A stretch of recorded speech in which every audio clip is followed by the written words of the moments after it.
Have I been talking to myself for 5 minutes? Oh, I've been talking to myself for 5 minutes. Okay. To catch everyone up, I love you, Colonel Saunders, a finger-licking good chick dating simulator. Yeah. So, let me explain this real quick. When I clicked on, stream with OBS, it basically asked, do you want to connect to the last starting?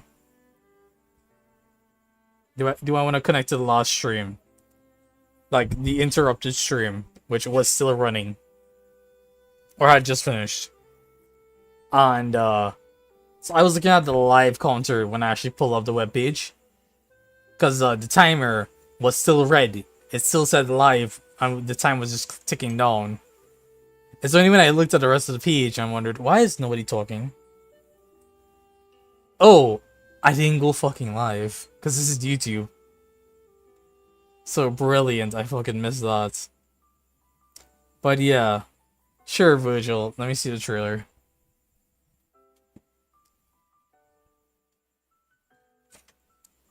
Also, I'm very hungry. Also, I apparently looked at... Nope, not continue. I looked at load game and there's 10 bytes, and I don't know how to feel about this.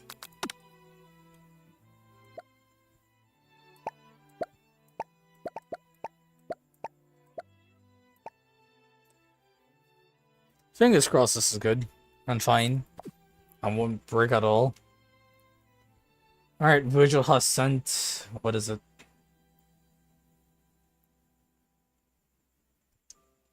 It is Nimbus. Hold on, you think there's an English version? I mean, I'm not listening to it, I'm just looking at it, so it's fine.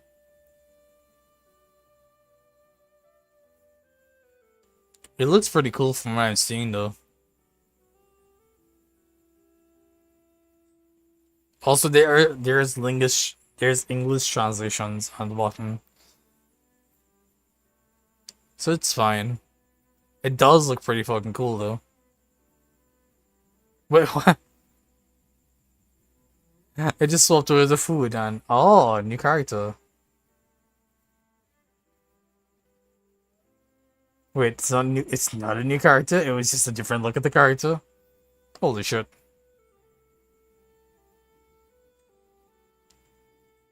No, that has to be a new character, right? It looks so cool too. It's just not one character. God damn. Look about us. Ever since you played Runa, they've been your favorite organization. Ah, nice. Alright. Who else is here for Colonel Saunders? Who else is excited? I'm getting hungry just thinking about it. I have half of mine to just go make some popcorn and come back. Nope, all the gacha is just the same 12 cards just from different rules, basically. Oh my lord. Well, damn. That's pretty interesting and pretty fun, though. I guess that's why identities come into play.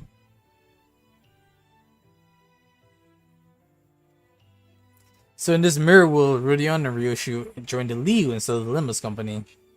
Ah. Cool. By the way, how's the game audio? Did I actually fuck it up just now? Was it good at max volume?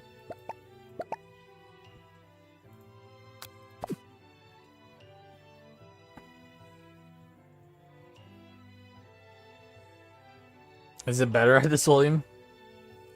Think the game audio is fine? Okay, good. I wish I could watch that intro again. God, the entire anime opening is just so pretty. I want to watch it again. Ah, we're 5 minutes in. Do I want popcorn?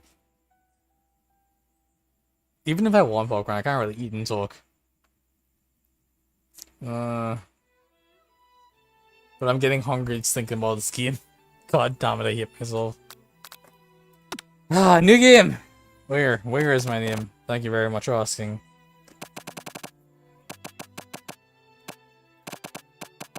Okay, cool. There is no distinction from cops or not. Oh, look at those biscuits! Drumsticks are nice. I used to love drumsticks as a kid. But the biscuits, so... I grew up on living the fucking biscuits were the thing. You sleep softly as the morning sun casts a warm glow through the window of your modest student apartment. What is this? That's great. Okay. Why is there a boy band thing? Oh right, we're playing as a girl this game, right? The hen? What is this? The world is peaceful and serene. You can stay in the one forever. Or you could wake up. No, no, no. Your first day at culinary school is no time to sleep in. I'm turning that down. I can't save at every choice. Smash the clock up and up and at him.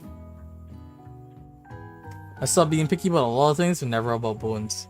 Any chicken part with a bone makes you go, nah, bro. So what do you eat, Santa Breast?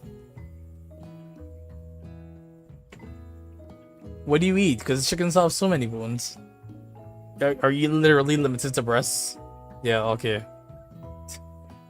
I mean, fair, I guess. I'm not that picky. I'll try to avoid side breasts if I can, but most of the time, I'm not that picky. I'll eat whatever. It's just wings and drumsticks I usually don't go for immediately. I prefer the filler, the bigger pieces. Fuller, bigger pieces. You eat the rest if it's deboned. Oh boy. Brilliant.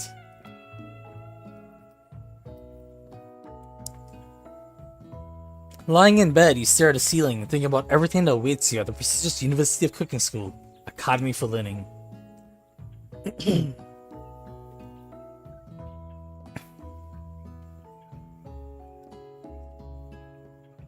I don't know, the cartilage next to the bones is just, I really don't like it. I mean, that's fair.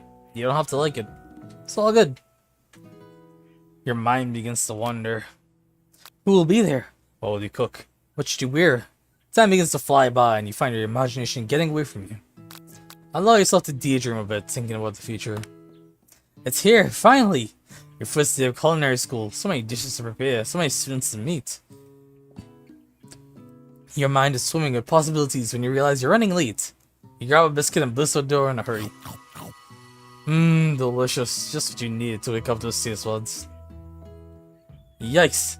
You're in such a hurry, in fact, that you forgot to put on any deodorant before running out the door. You're sweating buckets as you rush to arrive on time. Uh-oh. Terrible. Standing in the quad, you gaze upon the magnificent University of Cooking School, Academy for Learning. Here comes your lifelong best friend forever, Miriam. She's the most adorably awkward person you've ever met, and you absolutely adore her for it. Good morning, Weir. Are you excited for our first day of the rest of our lives? Actually, I'm. Because I sure am. Excited, a little nervous. Okay, a lot nervous. It's just that this morning I made breakfast for myself, but well, when I ate it, I couldn't taste any love in the food. What if I'm no good? What if I fail? Classic Miriam. Raised by MasterChef parents, she's always held herself to a very high standard. This girl is so on me. Then again, this entire game is so on me. Okay, so that's best girl. Hold on. There's a high possibility you're right, but I also think you play this game as a female character. So I need to double check.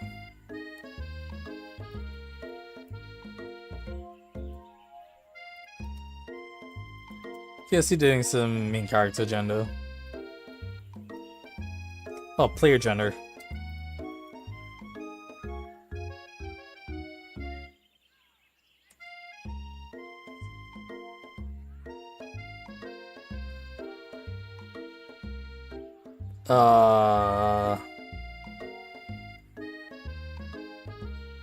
Well, this is interesting.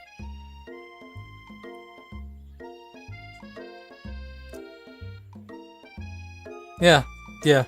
KFC actually did make this themselves. Like, fucking hate that.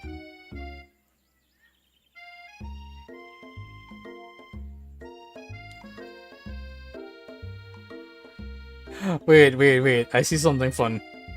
KFC made a dating sim as a joke that looks better than the game Crumb's multi-year passion project. Oh, and it'll be free to play.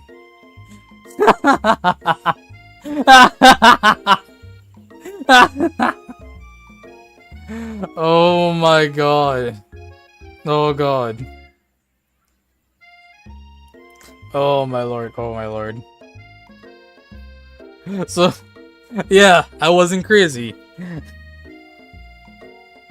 Does that change anything though? I think not. God damn it. I find it incredibly insane and fun that they really made this to contend with Dream Daddy, and I'm really playing them back to back. God damn it.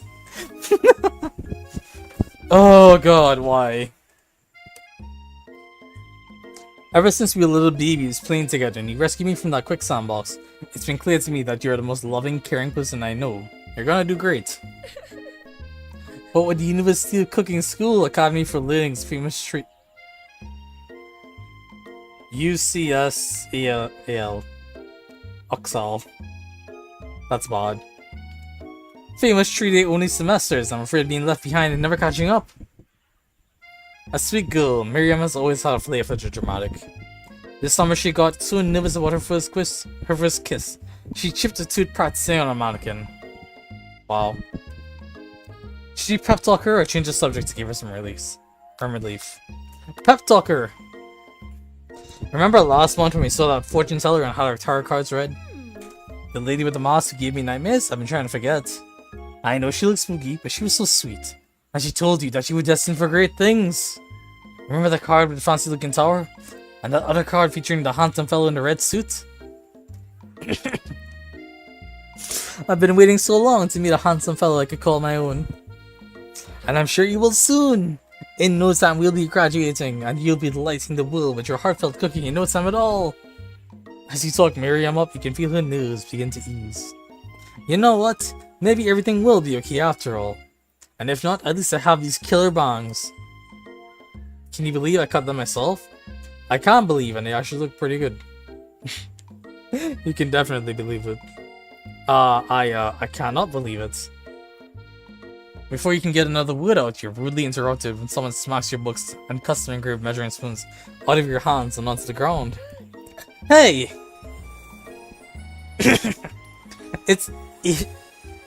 I was gonna say Ashley, but it's Eashley. Eashley. Oh god. It's Eashley, your arch rival. She's totally evil, but you can't help but be filled with jealousy. She can get anything she wants, and she knows it. Hello, Eashley. Oh, didn't see you there, chicken shins. You will leave winger shins alone, they're perfectly normal shins. Ugh, you can't stand Eashley. Even her name is annoying. You know for a fact it's actually Ashley, but she had to add extra letters to make herself feel better than everyone. You think it's actually pronounced Ashley though? Yeah, okay, so cool. As long as it's actually pronounced Ashley, we're gonna say that. If anyone here knows what perfect shins looks like, it's us. We're not gonna let you or your really weird insults get to us. Across the quad, you see Ashley's best friend, Van the Man. Huh? Van the Man. Where are we now? Well, welcome back, Iana. We're at university, ready to take part in a 3-course cooking course. Sorry, a 3D cooking course. Basically, we're gonna seduce the KFC man. Colonel Saunders wouldn't know what hit him when I hit him with my womanly charm. But don't worry. We're getting there. Kentucky Fried Man. Oh dear god, why? Alright, good luck. Thank you very much. Van the Man has stopped to look at his own reflection in the mirror. His pants are so tight you can see him.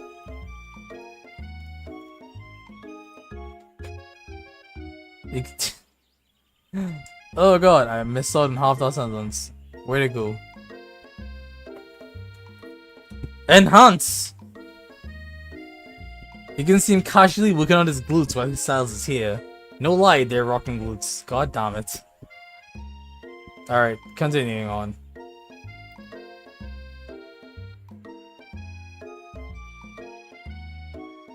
Oh no, she's got the yandere face. You just realized? Oh wait, no. Oh shit, I just realized. Holy shit, I just registered it. Oh god. First of all, I knew she was a yandere from the start. I assure you of that. Secondly, oh fuck, she yandere. Ahem, Van. You wrong. Did they summon this guy from fucking JoJo? You wrong. Oh god. Oh god. This is a JoJo character. His hair is styled in a star. It's a goddamn JoJo character. Oh, it reminds me of that one video. What do you mean that one video? This is just Yosuke with extra steps. JoJo, we have to go. Oh my goodness. Oh god. You've never been sure what their arrangement is, but as long as you've known them, Ashley and Van have been just as close as you and Miriam, but substantially more devious. I can't believe that University of Cooking School, Academy of Learning, would even allow you people like you to attend as students. Ah, there we go. University of Cooking School, Academy for Learning. That's where we are. Freaky indeed. But don't worry, there's worse to see. I know, right? You'd just think they'd hand us our diplomas now. Or maybe hire someone as professors. You amateurs can learn a lot from us. The thing is, right? She unironically looks fucking great in this outfit. And it's just like the fucking McDonald's worker outfit, styled as a uniform. And I hate that. I hate the fact that this looks good. That man should be expelled on the spot. After all, he did not cook with that haircut. With the first day of school about to start, there's just not time to properly tell these two off. So you resist the urge. Let's go, Miriam. See you later, losers. What the hell? As you approach the door, you see a goofy-looking kid pushing hard against the mirror next to it. Ah. Hi, Pop. Oopsie. I think it's broken. You reach forward and easily pull the door open. That should do the trick. I love you! I think you mean thank you? My name is Pop. I was named after my Pop. He's old. Could someone like this also be a student of the school? He must be one heck of a chef. Also, his name tag clearly says Bob, but I guess he's reading it upside down. Okay, Bob. Or Pop. What? You know what? I'm not gonna try. Okay, Pop. Hi, Pop. I'm Weir. So, are you gonna make me hold this door all day? Nope. Winger, I have an idea why the McDonald's uniform looks good and it's very obvious. Yes, I'm interested. Go on, Vergil, theorize to me. Yeah, I'm almost asleep. I will give you coffee. Okay, no, fine. Get some rest if you need it. Do not resist the call of sleep. Get some good rest and feel better. Feel more better. And with that, the young man walks into the building ahead of you. Is it just me, or is he kinda cute? It's just you, Miriam. It's because they made the suit super short and you're not afraid to say that. If only there was a robot function so I could see. Oh well.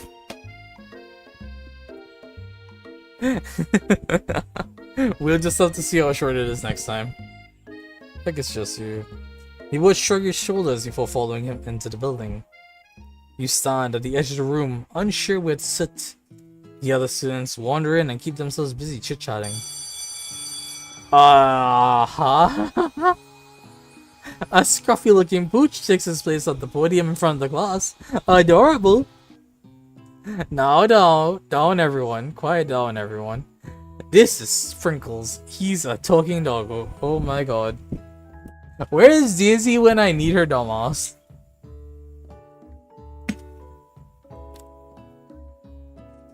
Where is she?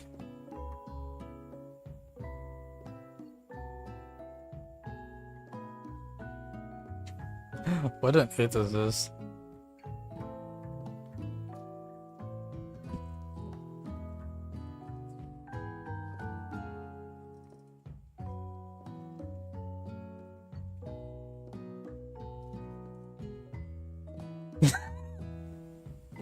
Okay then. I didn't expect that in my DMs, but that is wonderful. Okay. Where's Daisy? God damn it, Daisy. I need Daisy to come and squeal for this dog real quick.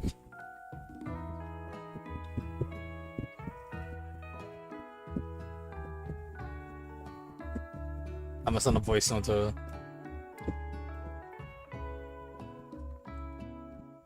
Come on, load. Also, the cleavage window for some weird reason. Okay, you might have a point with that one. That one, I believe, in the heart-shaped cleavage window, it sells. It works. Daisy, there's a doggo on Sherman, and you just come to check it out. All right, ASAP, right now. Alright, I can't wait to see when she'll read that. In the meantime.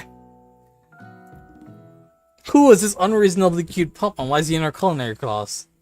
You must be Sprinkles, head instructor and CEO of UCSAL.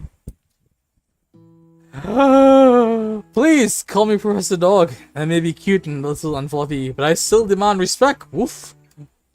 What? A cute dog is a professor? This is the best school ever. I guess only a dog's nose is capable of picking up all the nuances of fine dining. Out of nowhere, a wind begins to rush around you as a swirl of cherry blossom bells fills the air inside the classroom. I'm chilly, someone close the window. And then, he walks in, oh god. The man of our dreams is here. You're immediately swept up in the aura of this new student and his remarkable goatee. Who knew anyone could be so handsome? Time stands still, with Miriam being incredibly flustered on this dashing young man.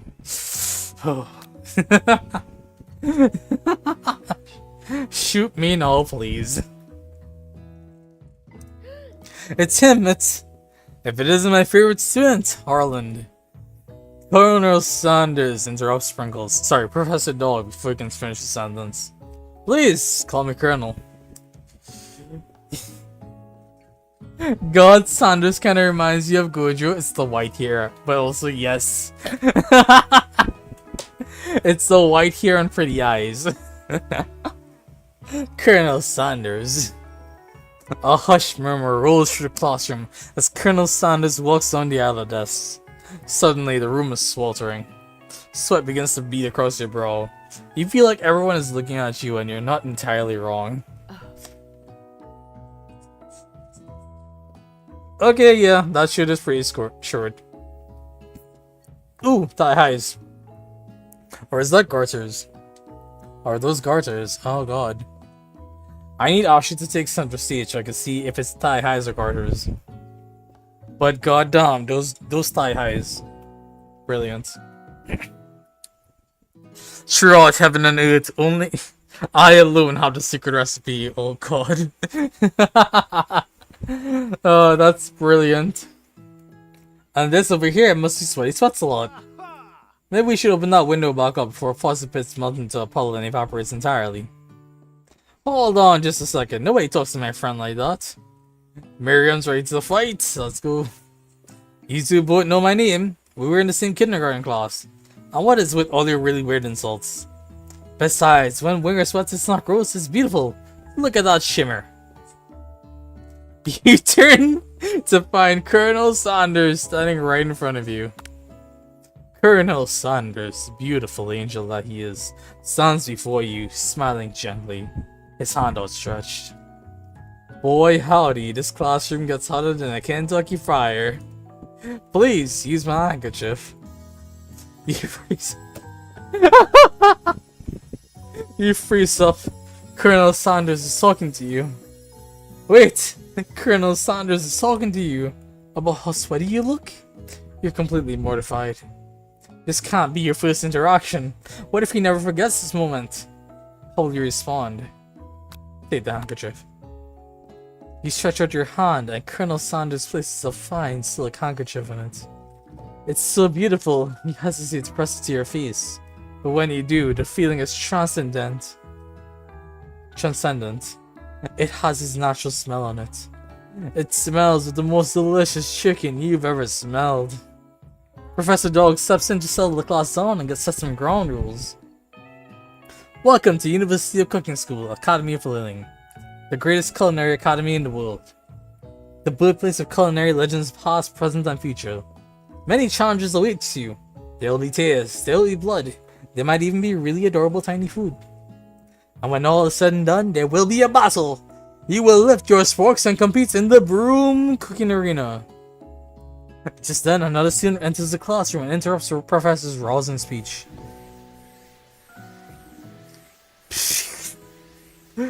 Oh yes, truly deserving of sparkles. Student! Hi guys, sorry I'm late. I hope everyone had a good summer. I really miss— Quiet! Late to class is bad enough, but interrupting my monologue? You're on the fast track out of here, young man. Are you sure you're even in the right place? Don't you recognize me? This is my third year in the school with you as my teacher. Everyone stares at him blankly. Does no one remember me? You're expelled! If you utter one more word before I finish. Let that be a lesson to you, since the tartness is unacceptable. Even Clank made it here on time, rolling halfway across town on his tiny wheels. You turn to see the student Sprinkles is referencing, who appears to be some sort of industrial kitchen appliance. What the fuck? Clank, you're gorgeous. Oh. How do you manage to look so charming every day? Dear God, Clank. I know we just met, and this might be crazy, but when I look at you, I can't help but see the future. Oh my god. This is exactly how I imagined our robot overlords to take over on Tiluk. Oh god. Okay, Saunders has competition. Heavy competition, right? Oh my god. I didn't expect this to be so hard, man. God damn. I came here for Colonel Saunders. I didn't expect Clank. Oh god. My heart, be still. Be still, you throbbing thing.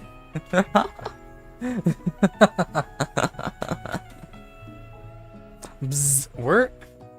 The class bursts into laughter. Oh, Clank, you rascal. Oh my god, what the hell is he? What? What is this? I love this. Why do I love this? Oh god, why? Sprinkles walks in the classroom as everyone stands in silent obedience. When he gets to you, he lifts his nose in the air and takes a deep sniff. Your diet is lacking. Based on what I'm picking up here, you definitely need a multivitamin. You should be taking better care of yourself. You've never had a talking dog as a teacher before, but Sprinkles' reputation for being smart but tough is well known. You decide to try and butter him up by giving you a treat from your pocket, but what kind? Beef treat or rubber ball chicken snack? I'm gonna go on a limb and say chicken snack. You reach beneath your apron and return with a chicken snack in your hand. Sprinkle's eyes go wide as he locks onto it. Oh, Clank, I can see myself on your stainless steel. Oh, Jesus Christ.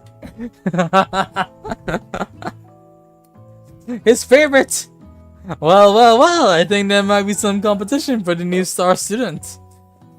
The furry professor immediately devours a snack, leaving your hand slick with a coating of warm doggy drool.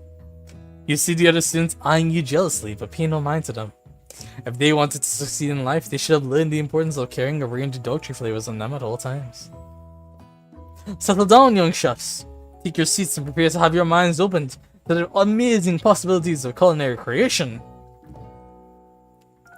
As everyone rushes to claim their favorite seats, you're left standing at the front of the room. Only 2 options remain. Hey, where it is? There's still a seat here.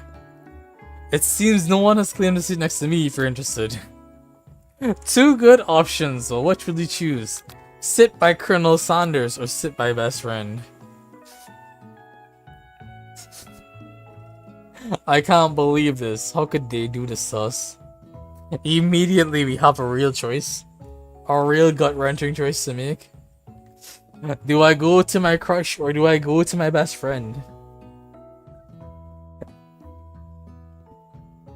On one hand, if I go to my best friend, my crush should see that and be like, aha, this is a person who knows what they want. And that is admirable, right? On the other hand, if I go to my crush, my best friend should understand, right? Surely they would. Surely they would not blame me at all in the slightest for making this a brilliant choice.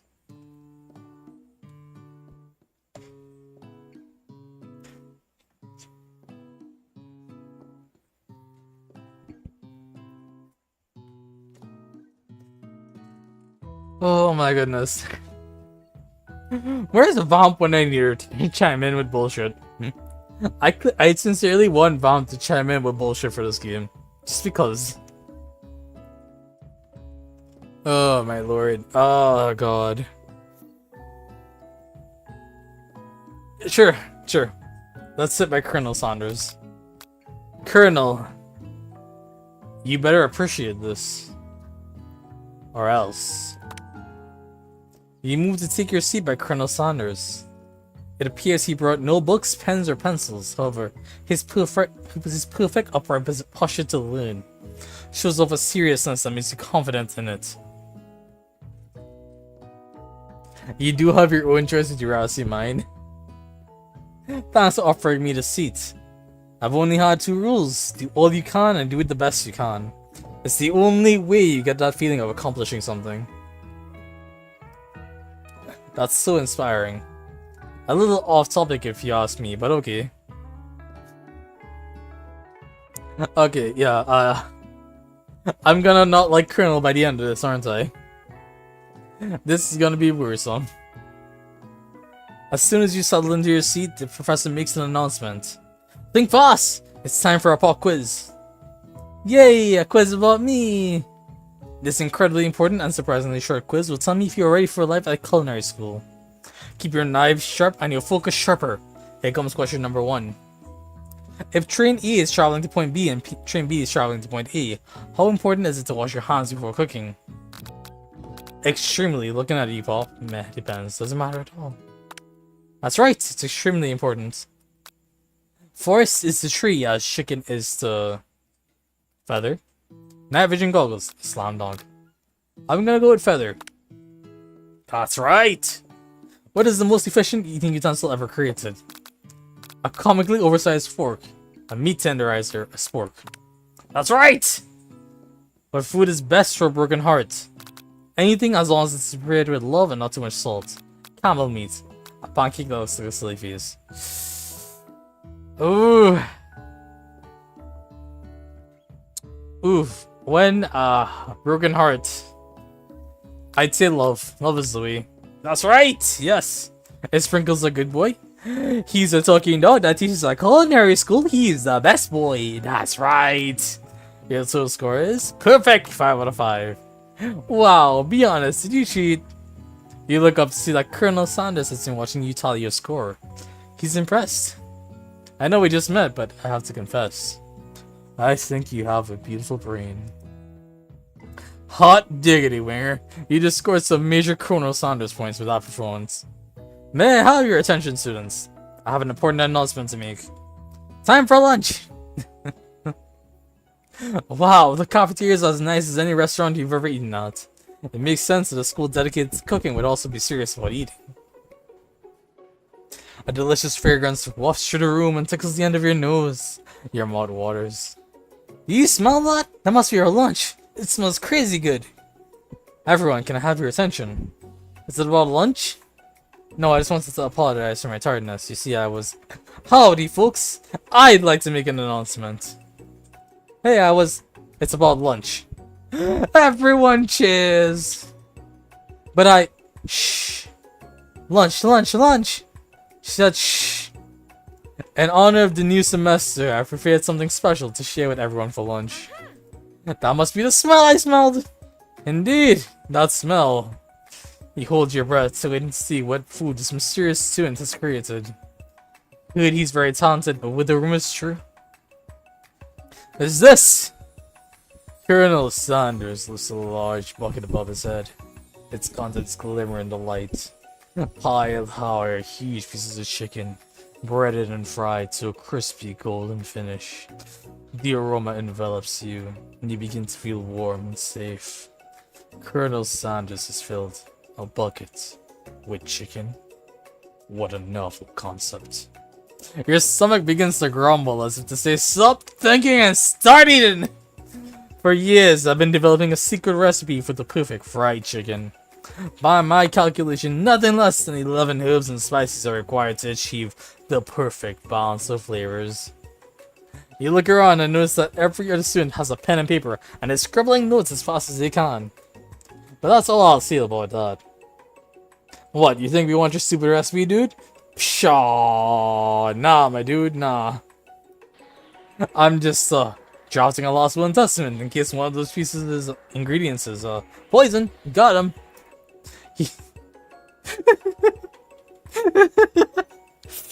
Oh god, the animated background. I swear to god, that got me. That was good. Why? Why has this actually been a lot more fun than Dream Daddy was awkward? Pray tell. He looks around nervously to see if anyone else is laughing at a sick boon. My face! Dude, what the fuck happened to your face? You wait to see what zinger Ashley is prepared to follow up, but she suddenly takes a different approach. Yeah, and I was just like, writing in my diary. Hey diary, today I smell something beautiful. I knew at that moment that only the hands of a true gentleman could fry chicken so tender. You see her body language change from bitter and evil to sweet and innocent, as she slides closer to Colonel Sanders.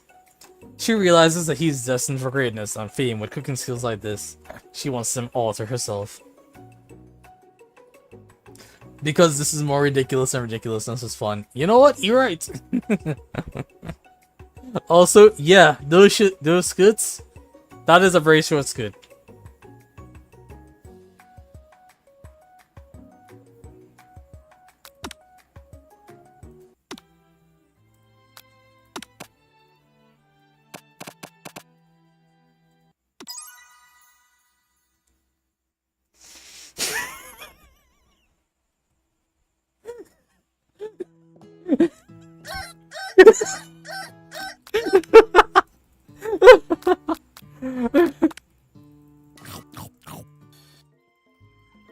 Oh, Foz, can I have a butterfly kick? I can butterfly click you can never see me before. Just you wait and see.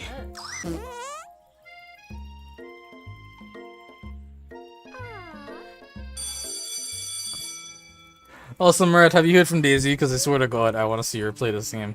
I want to see her react to the fucking dog professor. He's so good.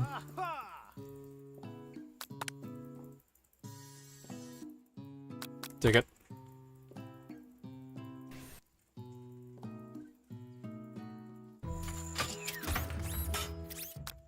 Chicken snack. Colonel Saunders. Extremely. Feather. Spork. Love. And Token Dog. He's best boy. Perfect. Colonel Saunders, give me some love. Thank you very much.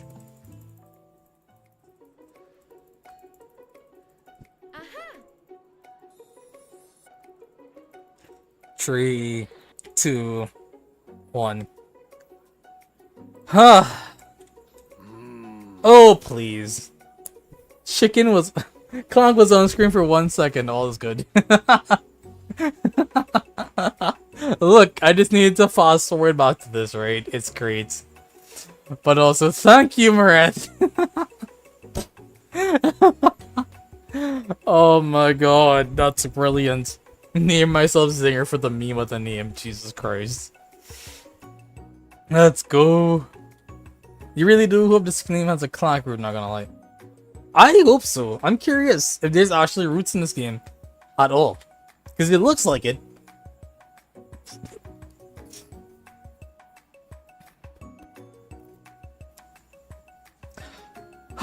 Okay. Oh, please. Well, Von, the man, if you don't want any. I'll take his.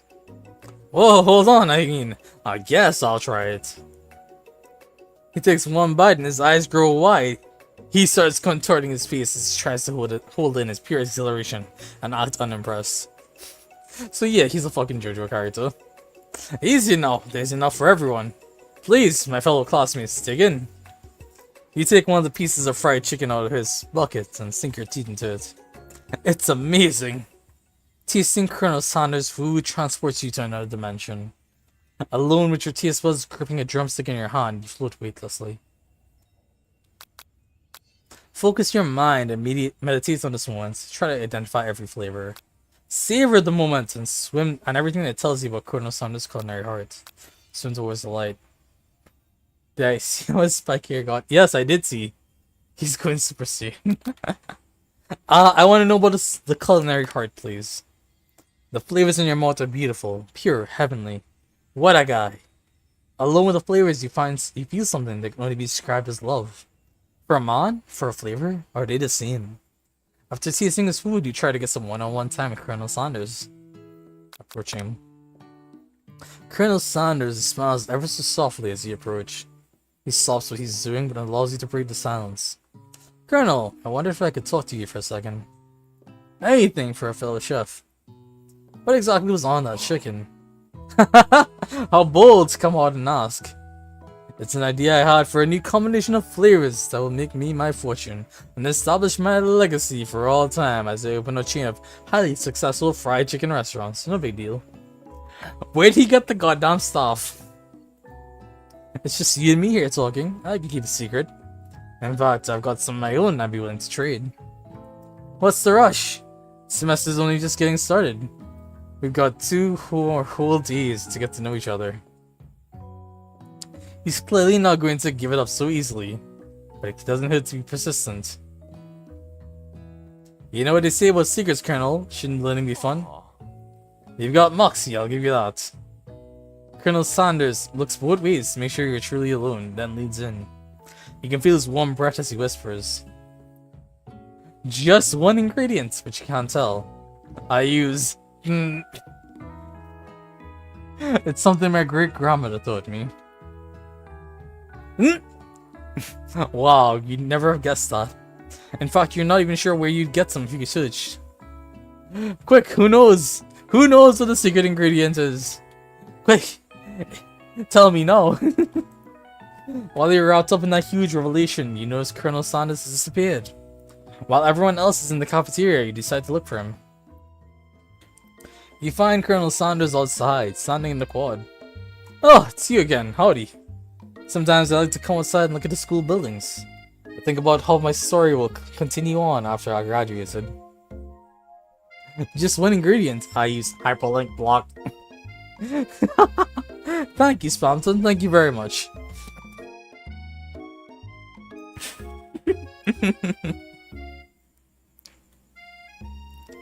It sounds like you have big plans. I dare say the biggest. I will leave my mark on this world, you can bet on that. Neg him to share your own strength, to wow him with a big idea. Be modest but thoughtful. Alone together for the first time, you figure now is the perfect moment to you figure now is the perfect moment to show your personality to him. And neg him, wow him, be modest but thoughtful. Colonel Spammers, oh god. The thing is, he's done his own research. I don't think an additional ingredient casually dropped is gonna be worthwhile. Fucking who negs? Modest but thoughtful. Well, I just wanted to tell you that I really enjoyed your food. Now you've got his attention. The flavors were complex but comforting. The interplay between salty, savory, and peppery. It was perfect. I appreciate the compliment, Zinger. I'm sure you'll be a big success. I know we've only met today, but I'm starting to get the same feeling about you. We should head back inside. Next lesson starts soon. The Shokugeki is here! It's time for the Shokugeki. Quick, have you been watching enough Food Wars?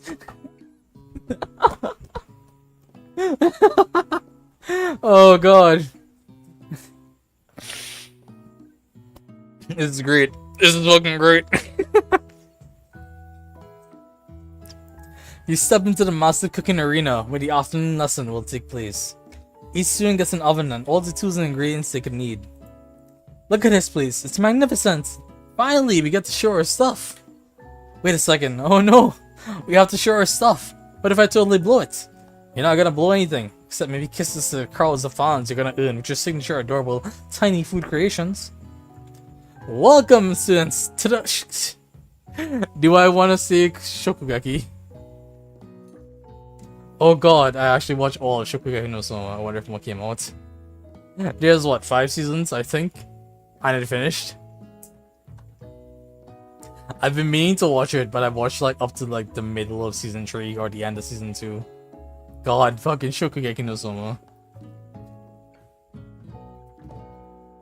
Food Wars. Shokugeki no Soma. How many seasons did he on me? 5 seasons. Yep, I was right. The final episode came out in 2020, September 6th. Sorry, 26th. But yeah. God fucking damn it. You think you watched 4? Well, then you have the 5th one to look at. Welcome, students, to the cooking arena. For today's lesson, we'll be cooking with partners. Hurry up and pair off. Naturally. Naturally, Miriam looks over at you, but unable to control yourself, you pounce on Colonel Sanders. Hey, Colonel. Would you like to tackle this lesson as a team? A team of 2, that is. Me and you, if that wasn't clear. Want to be my partner? Aww. Sure, Zinger, I'll prepare a station. Without you as a partner, Miriam is left standing all alone. 2 different students quickly take notice. Hello, new partner. Beep boop bzz bzz. Oh my, 2 potential partners? I'm sorry, gentlemen, I'm so sorry. I don't know who to choose. Miriam, I swear to God, if you don't choose Clank, I'm disowning you. It looks like you'll have to pick for her. Friend duties can be a little awkward, but that's the price you have to pay for not being forever alone. Who do you want to ask to be Miriam's partner? Clank! Immediately. Sorry, Pop, but I think Miriam will be partnering with Clank today. Look at my fucking face. It's okay, I already ate. It's not entirely clear if Pop has any idea what's the point of school even is at this juncture. Clank is clearly excited to have some attention. He heats up and begins to roll back and forth. Warp, warp, warp. Hold on there, fella, we don't even know the assignment yet. Technically, Clank might not have a face, but there's something charming and earnest about him. That anime actually had amazing music for a damn cooking ecchi anime. Yeah, Food Wars was actually really good. I enjoyed the heck out of it. That's why I respect it. That's why I actually like it. Because it's not just about the ecchi. The ecchi is just a fan service on top. That's actually pretty fun. And stupid. It's 100% stupid. But the actual cooking and the actual music and everything else, the plot lines, mostly good. Mostly really good. Tissue, I hardly know you. Glowing judders and the palm shakes loose. You get the impression this is a sign of infection. Looks like you two will be fine. Now it's time to focus on your own cooking classwork. Alright, you two. For today's lesson, we're gonna keep it simple. Pick a basic dish and divide up the steps. No chef is an island. It takes 2 flints to make a fire. You get the idea. Which dish do you suggest to your partner, Colonel Saunders? Steak tartare seems easy enough. It's fancy, you don't even need to cook it. Using octopus will blow Colonel Saunders' mind. Your grandmother's mashed potatoes and gravy. Oh hell yeah. I've always been something of a down-home chef. I was thinking we could make something warm and inviting, comforting. Maybe mashed potatoes and gravy? I couldn't imagine one without the other. Colonel Saunders casts a coy look at you, causing your whole face to go beet red. Embarrassed, you quickly turn away. Yeah, this stuff they make actually looks pretty tasty too. Oh hell yeah. Hell fucking yeah. I'll go get the potatoes. No please, let me. Picking perfect produce is a passion of mine. Looks like things are getting pretty fresh around here. Does someone have a crush on Colonel Saunders? We're just cooking partners. Mind your own damn business, Ashley. Fuck off. Saunders' heart is my business, and you better keep your fingers off my man. Did someone call for me? Von is back, god damn it. Ah, no, jeez, Von. While I'm over here crushing Zinger's dreams, she's supposed to be taking care of her classwork. That was the deal, remember? Why does she have that face again? He's crying. Colonel Saunders returns, arms full of pea potatoes. He tosses them into boiling water and turns his attention to you and your old friends. Oh, howdy there, Ashley, Von. Are we working in a quartet instead of a duet now? Ashley, no. It looked like Zinger was struggling, so we offered to give them a hand. You know how it is, these young amateur chefs need a lot of mentoring. I was gonna say, Colonel Saunders, maybe I could also teach you a thing or two about fancy food. Maybe one day you might be able to get up to my level. Haha, doubt it. Don't be rude, Von. Personally, I have no doubts whatsoever about Colonel Saunders' ability to concoct creations worthy of admiration. After all, your fried chicken was quite spectacular. But Colonel, if you ask me, I might make a better partner for you than this thing that has positioned itself at your station. Don't you feel deep down that we cast complementary shadows? We fit together like a thigh and a drumstick. It just makes sense. Nothing about this makes sense, but one thing is clear. She's coming for Colonel if you don't watch out. Ashley's really going at you hard. He needs to ask for some backup here before things get ugly. Turn to Colonel Saunders, hunk of hunks in your time of need. Turn to Miriam, your forever bestie, calls as your back. Do I rely on him, or is that a bitch move?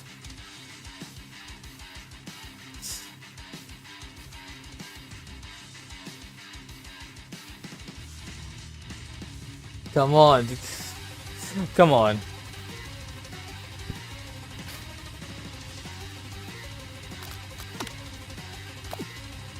I can't save anywhere. What can I loot? Oh, great. Great. We're a third of the way through the game. Oh, I hate that. Ah, fine, Colonel Saunders.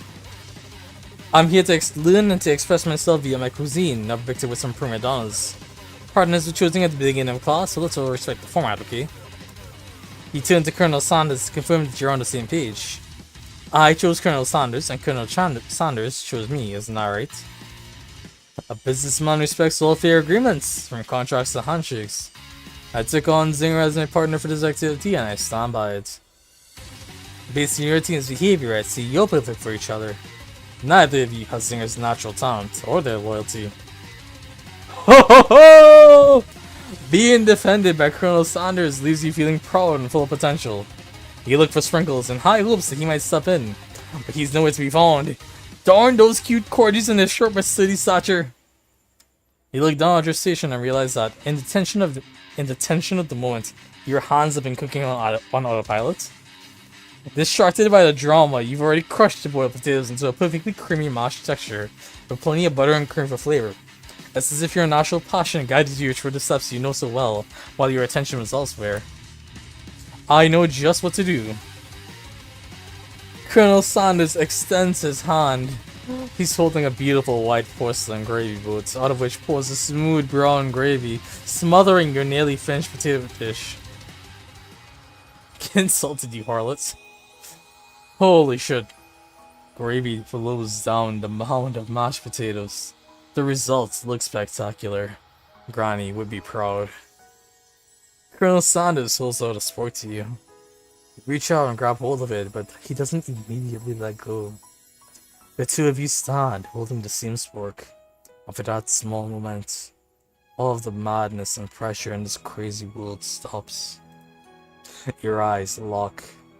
The moment is electric. Time stands still. If you love something, set it free. Together, you dig into the utensil, into the mashed potatoes, and lift a heaving sporkful up. When you see Ashley with a sinister look, you know she's plotting against you to be with Colonel Sanders. And then, filled with rage and without thinking, you fling the sporkful of mashed potatoes right into Ashley's stupid, beautiful face. Van, do something, do something!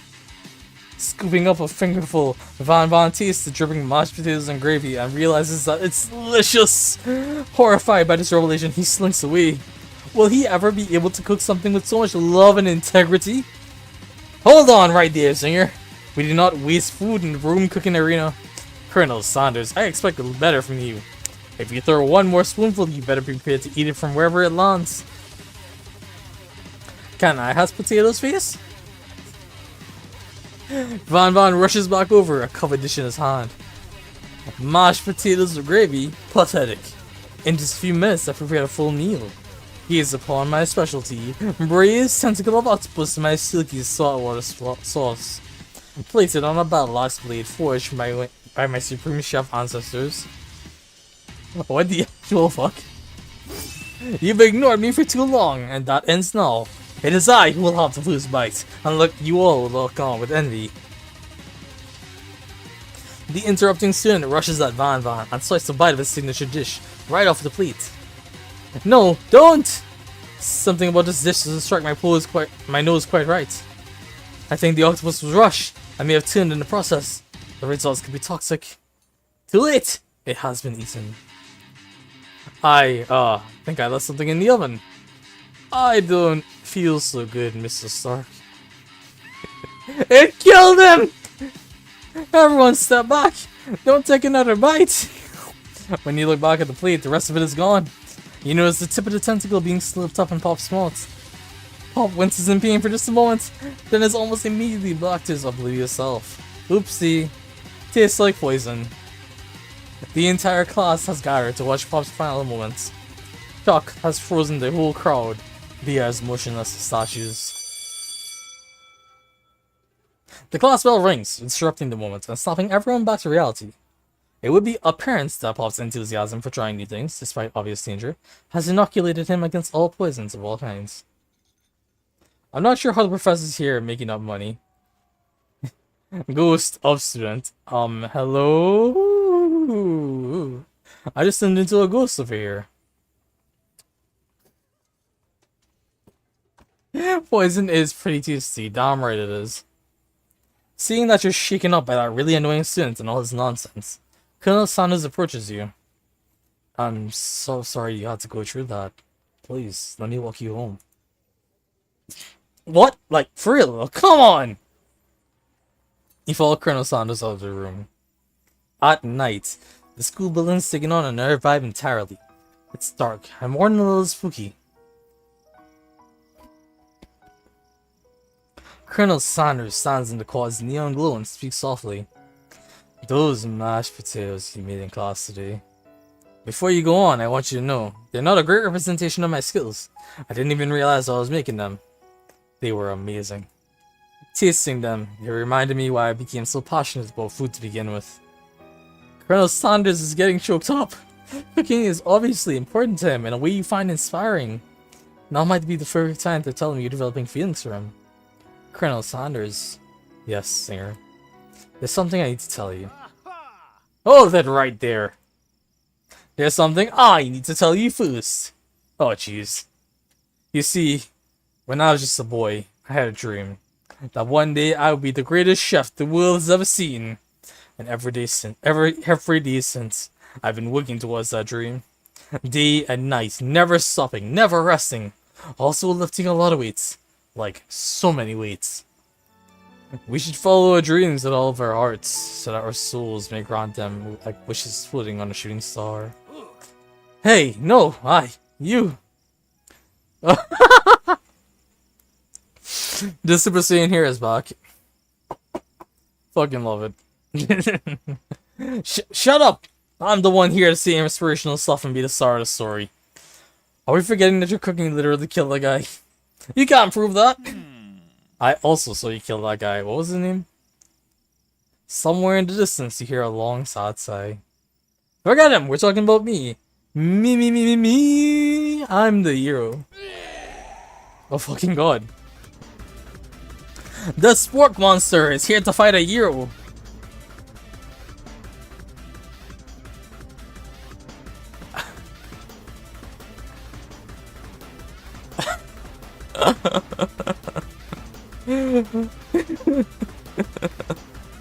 Life's just beautiful, you know? Oh my god. Life is just so beautiful. I didn't expect a Spork Monster today.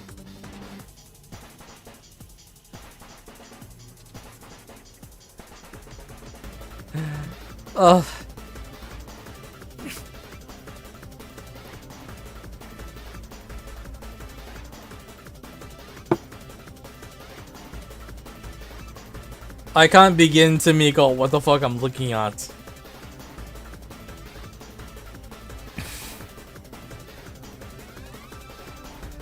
So all I'll say is, it's beautiful, and leave it at that. The Spork Monster is here to fight a hero. I think I left the fridge door open. Later, nerds! How dare you threaten me as I was just letting down my guard and connecting with another chef on an emotional level. Be afraid, be very afraid of me, because I'm a monster, see? Biblically accurate Spork, oh god. Is he rhyming on purpose, or is that just a coincidence? Before you can discuss syntax any further, it's a turn-based fight sequence! What will you do? Attack, defend. Attack! He decides to go on the attack. Which attack will he use? Cook with love! Cook with love does 1 damage. It just got real! That attack really upsets Spork Monster. Spork Monster goes on the attack. They spit hot gravy at you. You take 1 damage. Keep the attack up. He decides to go on the attack. It worked last time, right? Cook with love does 1 damage. Spork Monster won't forget this. Spork Monster is really feeling threatened by your attack. Spork Monster focuses their mashed mind and draws in energy from Mother Earth itself. They grow larger and more intimidating. How do you respond? Defend! You decide to defend. Which defense will you use?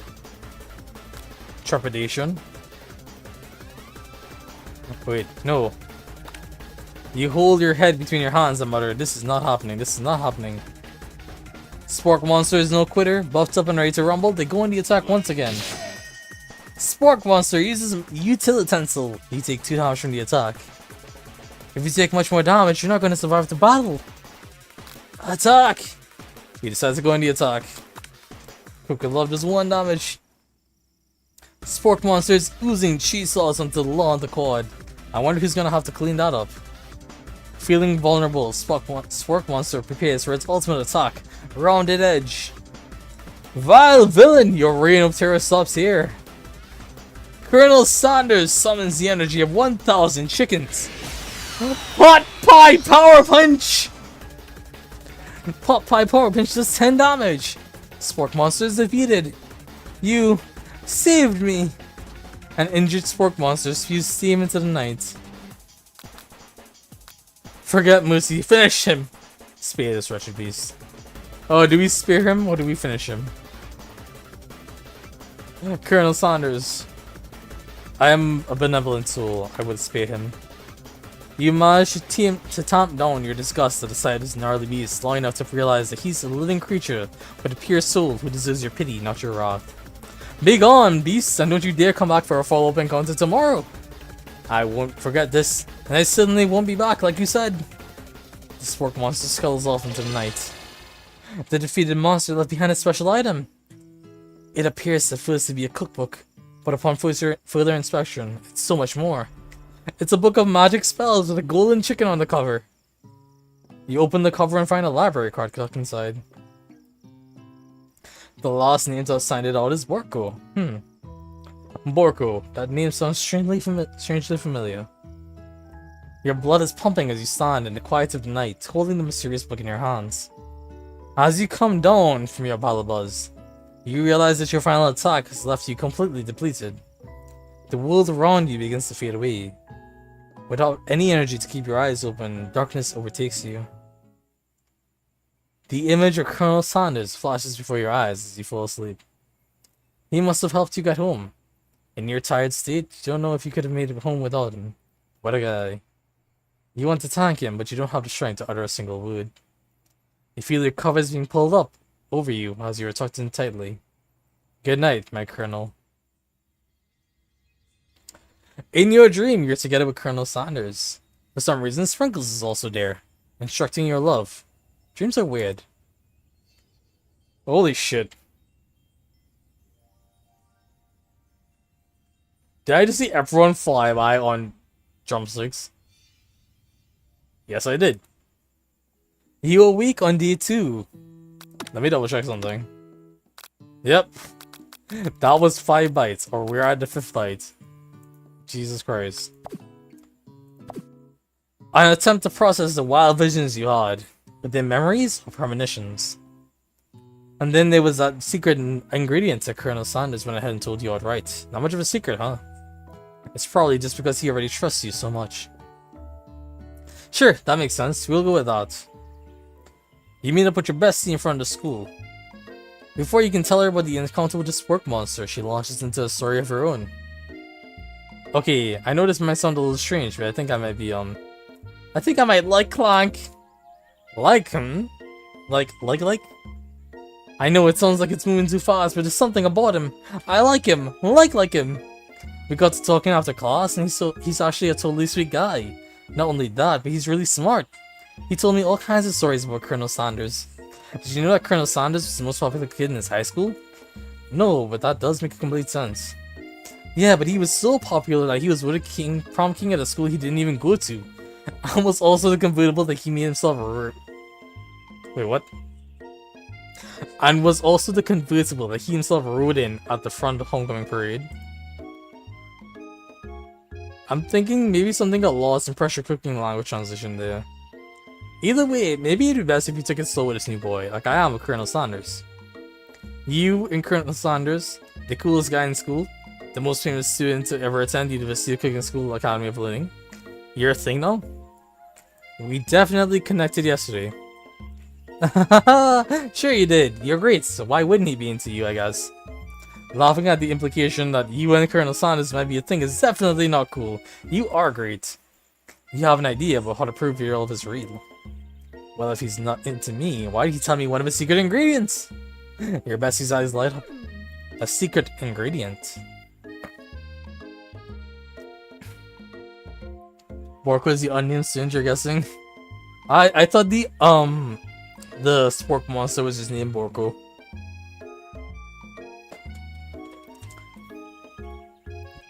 My guess is the spork monster is named Borko. Yeah, I just said that. A secret ingredient. Is there a dramatic echo in here? Miriam checks to make sure you're alone before continuing. So, this summer, while I was on vacation with my family, a lovely man approached me in the botanical garden where I was wandering. This can't be good. He told me all about his passion for spices, secret spices. The man eventually gave me some. Now hold on a second. Aha! The man even gave me some to show me what he meant. He said it was from a powder created from a super rare dried flower petals. And if it did him a big favor, he could have some of my own. Please, Miriam, don't tell me. So I filled my suitcase with them and brought them home. He was so nice, he even met me at the gate when I arrived.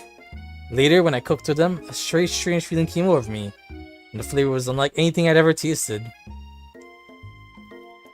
I think you're being very liberal with the meaning of spices here.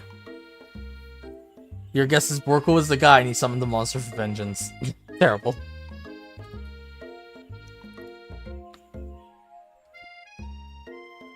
Whatever, anyhow, we both share an interest in cooking, so we stayed in touch, you know, like pen pals. I bet he would love to know more about new spices. Well, I'm definitely not supposed to share Colonel Sana's secret recipe. And besides, I only know the one ingredient, so I doubt it'd be much use to anyone. Please, please, please, it would mean the world to me. No one has to know it came from you or Colonel Saunders. What do you think? Should you protect Colonel Saunders' secret or share with your bestie? Protect the secret at all costs. Make up fake ingredients. You quickly think of a fake ingredient name. I don't know, how about... It was Eye of Newt. I know it sounds like some kind of witch's potion, but what can you do? Eye of Newt, wow! Her eyes light up imagining such a thing, and you figure that you've satisfied her curiosity and she'll move on. However, she immediately turns around and does some thumb typing on her phone that you can't quite see. That's probably not good. Before you can ask her to confirm that she was definitely not texting secrets to other people, you're interrupted. A wind rushes in, cherry blossom petals fill the air. It's Colonel Saunders. He's arriving at school.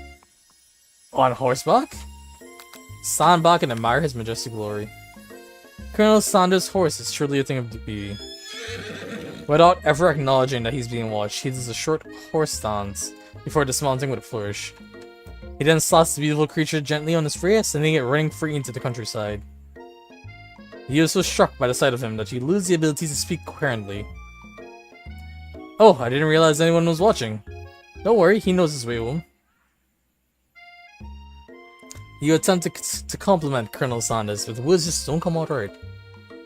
What a horse to full beauty you have. I mean, what a full beauty you have. That's what I just said.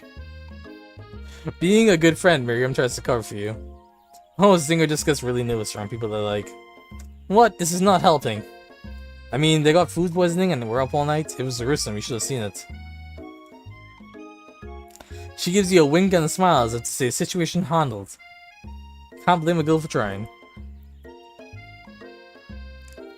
Colonel promoted to Paladin, get +2 move on a horse. Hell yeah!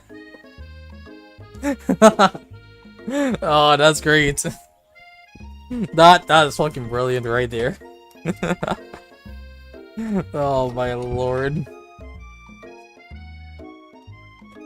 And with that, Colonel Saunders disappears into the school, leaving you and Miriam to follow. When you enter the classroom, you can see your two arch rivals, Ashley and Van Van, are doing something really bad. By the way they're hiding, you know it must be really bad. Like counterfeiting recipes bad. Experimenting with restricted ingredients bad. Summoning a demon bad? You try and get a peek over Van Van's hunking shoulder. But he sees you coming. Whoa there, little one. I'm not sure you're ready to handle this. Why don't you make like a bee and mind your own wax, honey? Terrible. Felons still acting immature. Act like you're not interested in them, but try and get a closer look. You sit near the rivals, but leave your back to them. You even hear Van Van mutter something that sounds a bit like a magic spell. However, he notices you eavesdropping. You try and cover your tracks and improvise an excuse. Ahem. It's time for class and you're distracting the rest of us who want to learn.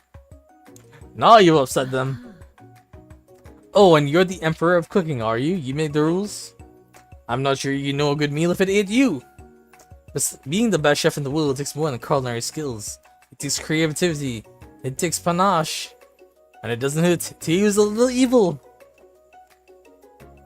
You finally get a good look at what they were hiding, and you instantly recognize it. It's a book, just like the one you found after your encounter with the Spork monster. That's the same book I found last night in the quad. Ashley immediately elbows Van Van, who hides the book behind his back. I don't know what you're talking about. That book is family heirloom and its contents are secret.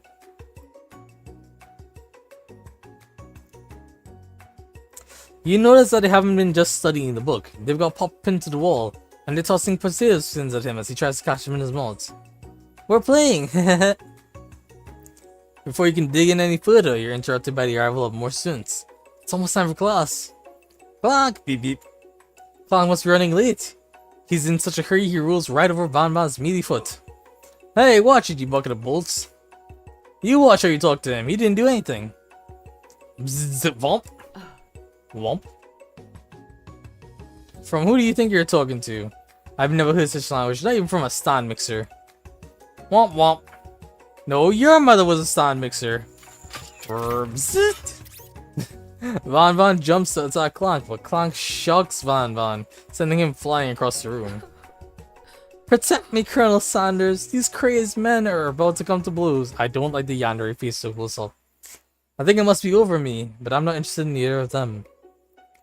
Ashley's tone has completely changed in an instant. She bats her eyelashes at Colonel Sanders. Surely he must know that this is a ruse, right?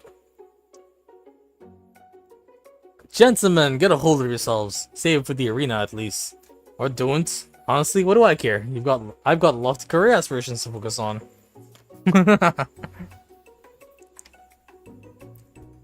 Yes, Vergil, you kinda what? Maybe I can help you with your business plan. Just then, Sprinkles arrives to signal the true start of the class day. He's panting, which doesn't seem that abnormal. He's a professor, but he's also a dog. You kinda like the Yandere face close up? Oh my god, Vergil. Vergil, do we need to have a talk? You need help?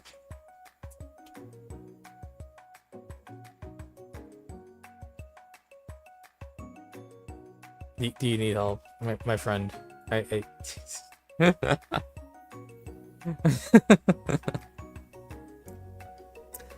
Students, please take your seats. I apologize for my late arrival. I spent the morning chasing a car all around town, and my tiny legs are very, very tired. But I'm here now, and I hope you're ready to learn. Rub his furry dog belly, he loves it!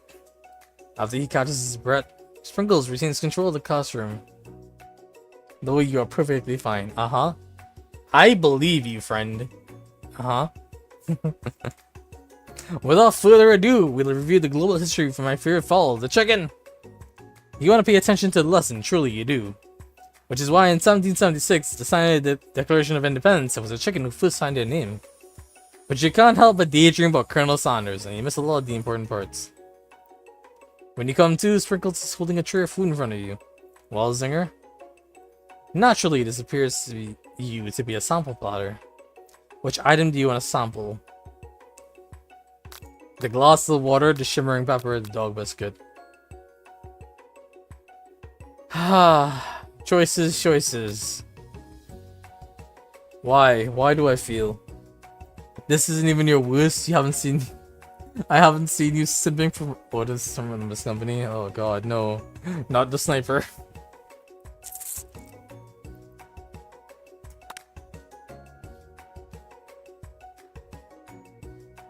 Because of the shape it's baked in, you assume the dog biscuit is a treat made by Sprinkles.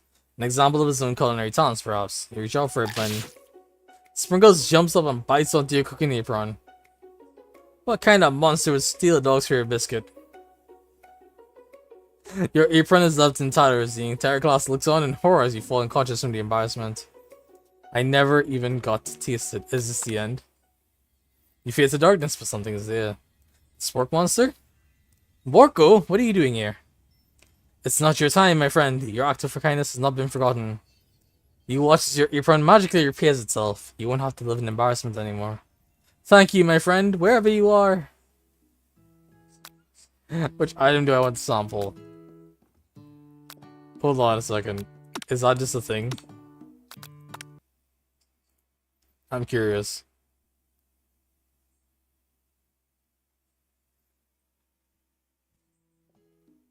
Alright, you did. I forgot I showed you that ID. Bastard. Also, I'm curious and horrified. But also, I can just fast forward for most of this.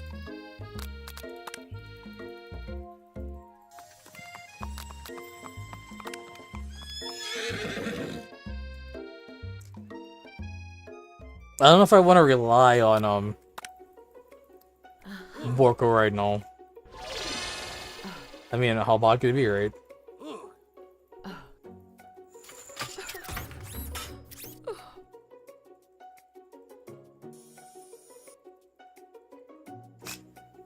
The pepper, I guess? A brightly colored pepper stands out from the other items. It sparkles in the most eye-catching way, so naturally reach out to grab it and eat it right away. However, your body's not prepared for the heat. The pepper has triggered an intense spice hallucination. It feels like forever. Feels like forever as you trip through the universe. Oh, ghost of student. My friend! Woo! This guy again? I'm here to give you an important message. Woo! You must avenge my deaths and fulfill your destiny. All you must do is... I was saying, to fulfill your destiny, all you must do is... Sorry, I think I still got some spice stuck in my throat. It's fine, I'll work through... to fulfill... the prophecy. You must... You feel yourself begin to regain consciousness. Oh man. You come to and find everyone is staring at you. That pepper was the last of its kind of nuts and now it's gone forever.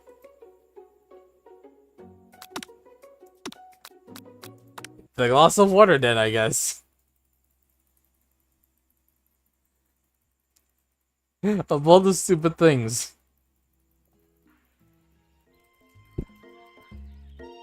Also, butterfly cooking is amazing.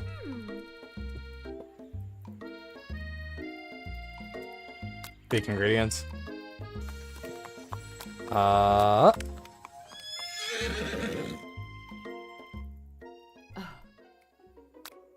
Pretend. Is that it?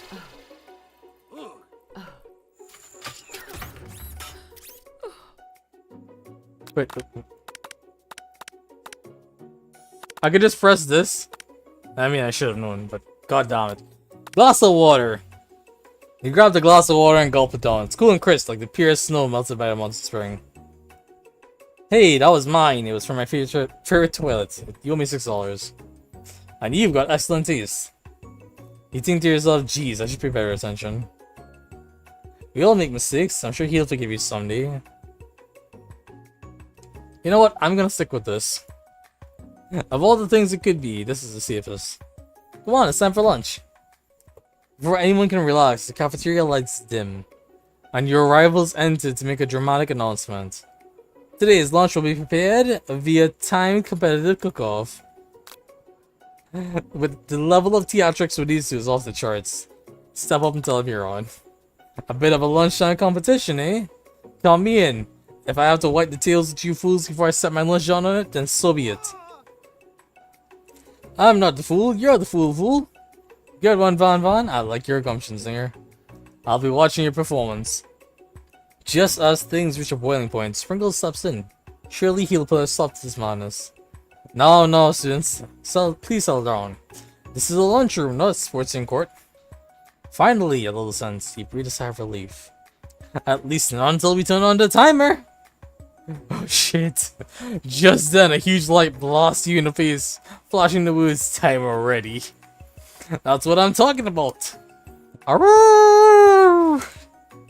I stand corrected. A hard way builds solidly a foundation of confidence that cannot be swept away. And that's an original quote by me, in case anyone was wondering. I hope its message lifts you to victory. Like a diamond, I was formed under pressure, and now's my chance to shine. She has a knife. With a heart. But she has a knife. Ow! My entire face just exploded. Dear God, why? Ow. It's all gone. I blew it all up. Oh my god, it's gone. No more face for me. I'll defeat you myself. You had his chicken and you made mashed potatoes and gravy on day one. And you feel like you really impressed him again here. It's time to boil some water for the potatoes. Think fast, if the timer runs on, you'll be forced to pick randomly. What temperature does water boil at? Celsius. That's right, but how'd you have gotten into school without knowing that? A winner gets to rub my furry belly. Let that enticing offer motivate you. You're gonna need the seasoned chicken before you cook it. And you don't know Colonel's recipe exactly, but you have an idea. Is 11 herbs and spices. That's right, you might not know all the ingredients yet, but at least you're headed in the right direction. Tail wagging intensifies. Now that you've got some basic stuffs going, it's time to elevate your craft. What state of mind offers the most flavor? Vigilance, trust, gratitude. Gratitude? That's right, you must never take this opportunity for granted if you hope to succeed. Your classmates are rooting for you, but actually simply stronger and faster than you. You better pick up the pace if you want to survive. When you were a child, your father told you to never forget where you came from. Every day you meditate on that advice and draw energy from that place. Now will be the great time to harness that energy. From a small town where dreams are born. Oh boy. That's right, this is your shot, and you're not gonna miss it. Sprinkles holding again. You try to shut out the noise of the arena and focus on your cooking. What is the sound of success? Sizzling. That's wrong! Let me get the spray bottle. No, I can't be wrong. No. What is the sound of success? Silence?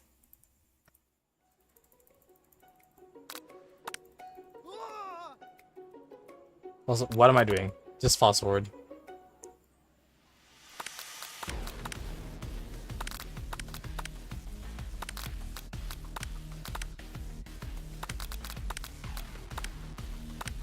Silence? Ah!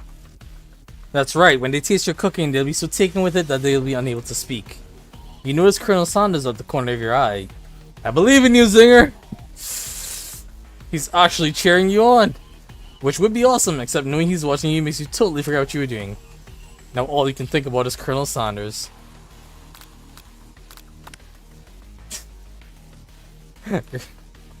You're stranded on the desert island with only one desert cookbook. Which one do you take?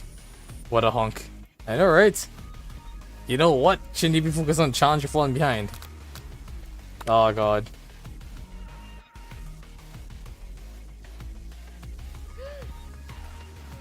You toss your biscuit dough into a sand mixer. Oh my goodness. Yikes. I know you love nothing more than seeing a fellow appliance utilized in a kitchen battle, but sometimes it means sacrificing the personal touch. You might not have any hands, but Zinger does. A good chef needs to touch the dough. Needs to be touching the dough to know when it's properly mixed. There's an easy way and a hard way. You don't get far by going the easy way.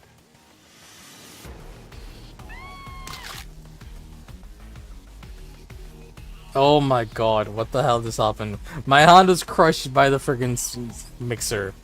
Colonel Sanders shakes his head in shame. What you often find is that the easier can turn out much more difficult. Everyone stop what you're doing right now, the battle's over. It can't be, I was so close to finishing my dish. Sweetheart, look at your hand, you simply can't go on. Aw, that's too bad. And here I am with a completed dish, ready to serve. Surely that makes me the winner by default. No, I wouldn't be fair to compare the two on account of Zinger's injury. You see Sprinkles begin to lick his doggy chops as he locks onto the dish. But I suppose you should at least tell us what you prepared. Well, because I'm the sweetest, let's get straight to desserts. Under this white chocolate dome, you'll find a wide array of delights, taking you on a journey of flavor that tastes good and tells a story of excellence. I was gonna ask Zinger to do the honor, but since you're injured, I'm afraid that pouring this creamer of delicate hot chocolate sauce might be too difficult. Colonel Sanders, if you wouldn't mind lending me a strong steady hand. You know what? I don't like this. I don't like this at all. There has to be a way, right? There has to be a way, please.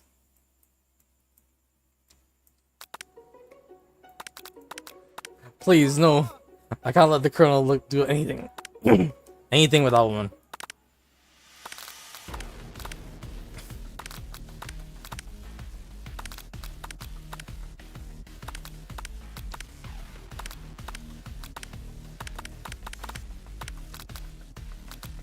Blowing you a kiss.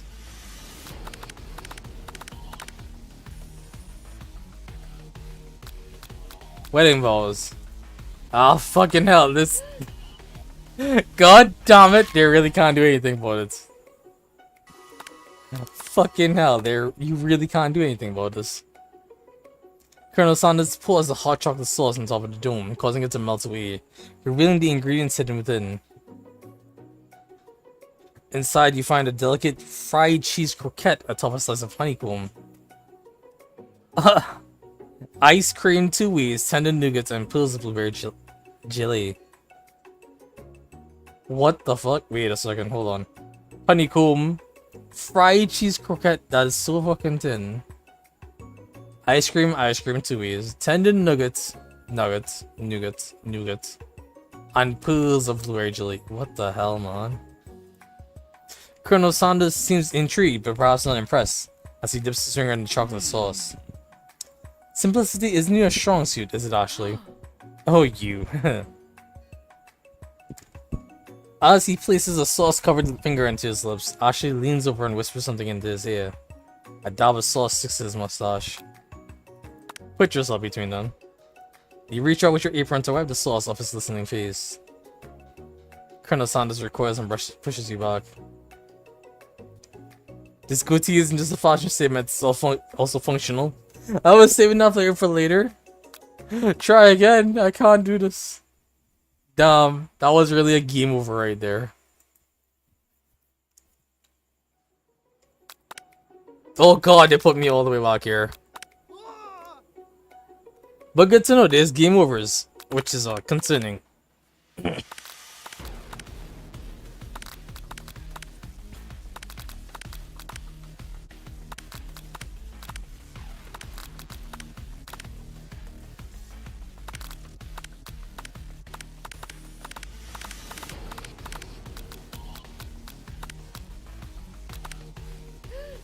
This is terrible. Ah, well. God damn it, man. Internalize the rage. Your rage blooms so intensely within your eyes that they burst into flames. The flames cause your eyebrows to catch fire into ash, and they fall off your face.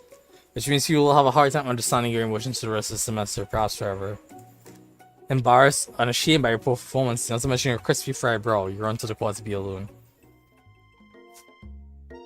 The beautiful weather feels like an insult. Inside of you, a storm rages.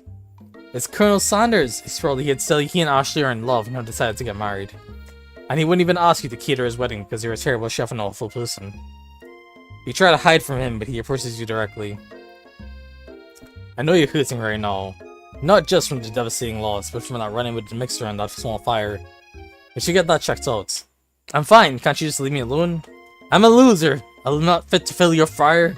I'll never be a master chef. Failure is a part of life, not just for you, but for all of us. Do you think I've never failed at anything before? That's exactly what I think. Well then, think again. I wasn't always the man you see before you. Enrolled in culinary school, incredibly handsome, successful, motivated. Well, handsome, sure, I was born that way, but I've walked other paths and arrived at dead ends. I was passionate about life, but I failed as an obstetrician. I was passionate about justice, but I failed as a lawyer. I was passionate about livestock, but I even failed as a mule handler. That one was especially humiliating. Mules can be so cruel. I lost my business partner to a gunfight. I didn't know. People see my delicate ribbon tie and well-kept beard and assume they've got it all together. Which is true now, but it hasn't always been. Sounds like this guy could really use a hug. I resolved then that I was going to amount to something. No amount of hours, labor, or money would deter me from giving the best I had to give. As Colonel Sanders changes focus, you can see something ignite inside of him. A burning passion. One has to remember every failure can be a stepping stone to something better. My new dream is pure, it's honest. It's something that a humble man in a crisp white suit can be proud of. I will create a new chain of chicken restaurants that will bring joy to the entire world, and make up for my past misdeeds. Yay! Just as your moment grows intimate, you're interrupted by a threatening shadowy presence. Battle scarred from the night before, you prepare for the worst. It's a spark monster. Orko? It is I! I know I said I wouldn't be back, but after the whole fight to the death thing, maybe you don't see me anymore, but I just wanted to say that I was wrong to attack you, and I apologize. I know what it's like to always having to look over your shoulder. Monster problems, am I right? Aw, thanks, Borko. I'm glad there are no hard feelings. Getting jumped by a giant creature in the dark at night can really rile a person up. I also want to apologize for the way I switched right into attack mode. I know you're strong, and cooking school can put a person under a lot of stress. I actually used to go to the school. I wasn't always smart once, you see. I don't believe it, you were human once. Well, no, I was a golden retriever, but I was still a student. Until one day some mean kids with a magic spellbook casted dark enchantments on me, and I was forever transformed. A magic spellbook. Precisely. I had procured a copy for myself, but somewhere along the way I lost it. If you find such a book, I beg of you, respect it. You're a powerful chef, and shouldn't rely on such dark and evil magic. No, you should be protecting the innocent from those who would cheat them through sorcery and guile. If you don't need me, don't fear, I will be there. Oh, if you need me, don't fear, I'll be there. It sounds like there were some bad cooks in the kitchen of life. Considering together, I am sure we can defeat them. Come back to my hideaway and we can discuss. A personal invite! You can't begin to imagine what Colonel Sanders' home must be like, but it sounds like you're about to find out. Oh dear god. The baby. The fucking baby with the goatee. Brilliant. Stepping inside Sanders' home, surrounded by his things, you start to feel a special bond with him. It looks like you live such an exciting life, Colonel Sanders. Every day can be an adventure if you approach it with the right attitude. Long ago, I made the decision to never stop searching, never stop looking, never stop imagining. Have you been working on any recipes of your own lately? I'm always excited to talk about food with another ambitious chef. Well, there is something. It's just a side dish I've been tinkering with, trying to find the right balance of flavors and textures. I'm not sure I've nailed it yet, but I'm close. Colonel Sanders' eyes perk up as he starts to wonder what dish he might be describing. It's meant to pair with something spicy or something crispy, perhaps. Now you've got him right where you want him. Should you reveal your new creation to him, or just keep it a secret for you? Sure, let's reveal it. You decide that you're ready as ever to share your original cooking with Colonel Sanders. Before you can talk yourself out of it, you decide to dive in head first. You reach into your lunch bag for a special dish you've been keeping for nice all day. I present to you my original coleslaw. The shredded cabbage dish glistens in the light of Colonel Sanders' luxe hideaway. Magnificent. Together you chow down on the creamy slaw until just a spoonful remains in the bowl. Do you mind if I hold on to the last bite? I'd like to have it around so I can admire its taste later and think back on this moment. You could offer to make him more, but he seems like a very sentimental kind of guy. Sure, why not?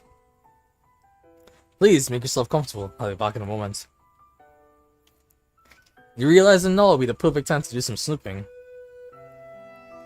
Around the room are various items you can look closer at. Each item seems to radiate memories and emotions. Tap on an item to discover more about the Colonel. Holy shit. 1, 2, 3, 4, 5, 6, 7, 8, 9, 10. There's so many options.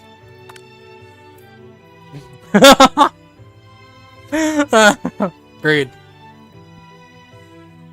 A lock of silver hair is woven through the teeth of a comb. Upon further inspection, you realize that the hair therein isn't just silver in color. It's actually made of spun silver. A scented candle, you pick it up and try to identify the smell. Power tool? Freshly starched collar? Piece of wood floating in the lake? Summer 69? No, it's one of the secret recipe ingredients. It's... You gaze out the window across the vast lake and mountain range beyond. Just then the ghost of soon pops up. Are you thinking about heading out into the world on a quest to avenge my death? Wait, what? I never even learned your name. Why would I avenge you? I could just tell you my name right now. Can't you see I'm in the middle of something? You open the window a crack and the ghost of soon is swept out with the breeze. You notice a very realistic stuffed chicken sitting on a corner table. When you pick it up, you realize it isn't just realistic, it's real. Taxidermy! Must have been important to Colonel Sanders when he was alive. A little note clipped to the clipped to the chicken's foot reads, "The true state bird of the great state of Kentucky." Why is that door open? No. This must be where he keeps the secret recipe. You think for a moment, what number is important to Colonel Sanders, and it dawns on you. As you turn the dial to 111111, the safe opens. Inside it you find a single note. Can chicken be prepared sashimi style?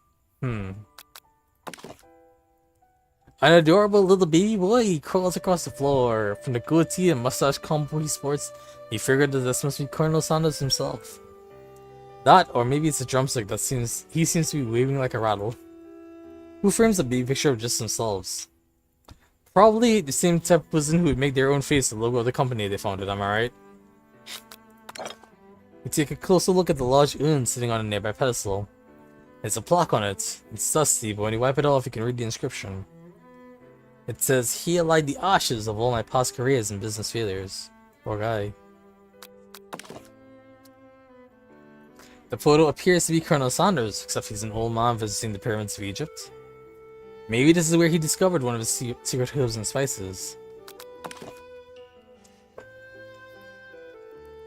One of the framed photos shows an old man who looks a bit like Colonel Sanders standing with a friend. They hold fried chicken drumsticks and appear to be cheersing them. You look closely and see that there's a short inscription. I wonder who my friend Pete is. Alright, fine. You open the door to Colonel Sanders' closet and find a robe of his signature white suits hanging within. You take one off its hanger and try it on. The jacket is a bit big for you, but it's soft and comfortable. You give yourself a deep hug and breathing in the scent. They say home is where the heart is. Is this what they meant? Before you can look any further, you hear Colonel Sanders returning. He has a new dish he's been working on, and he wants you to taste test it. You try to act casual until he asks you why you're wearing his jacket. I don't usually loan those up, but I must say, it looks good on you. Oh crap, the jacket! You forgot to take it off! You decide now's your moment to make a big move, tell him you're cool, to fess up and tell the truth. Dear God, why?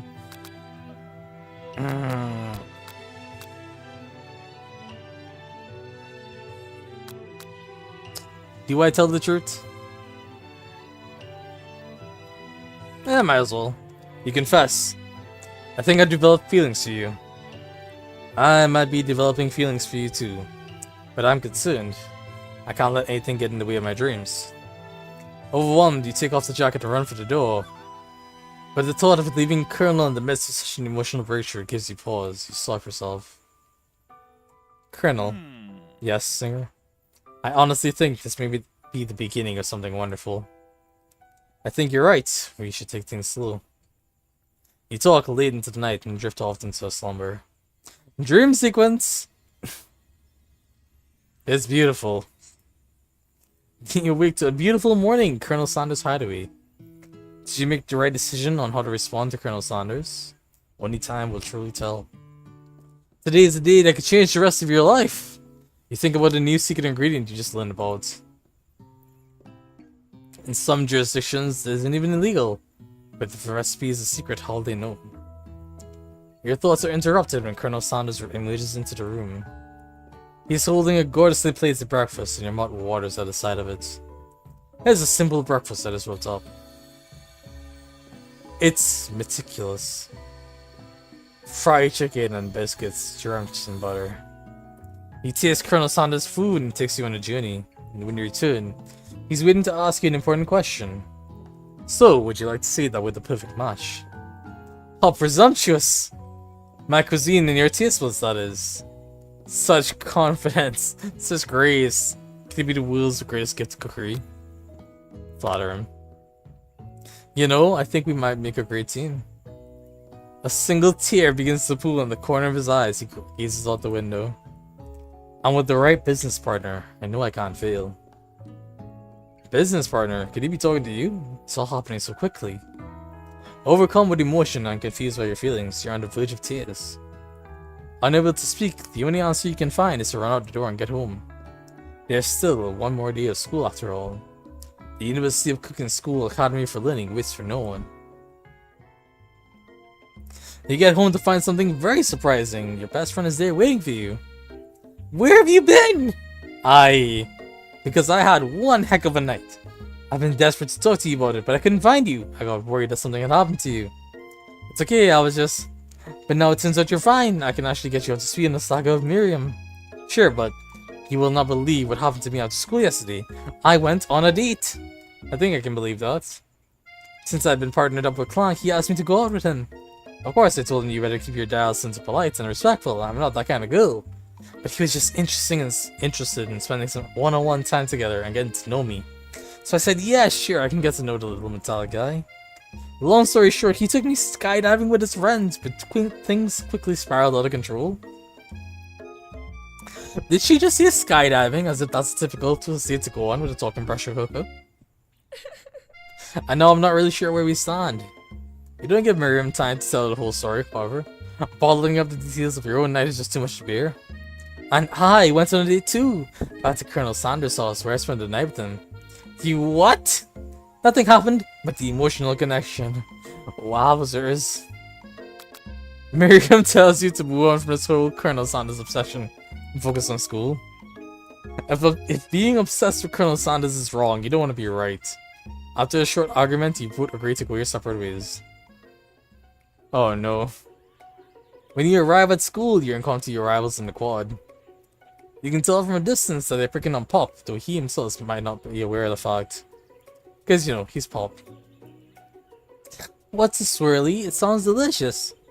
Oh, it's great. I'll order you up one right away.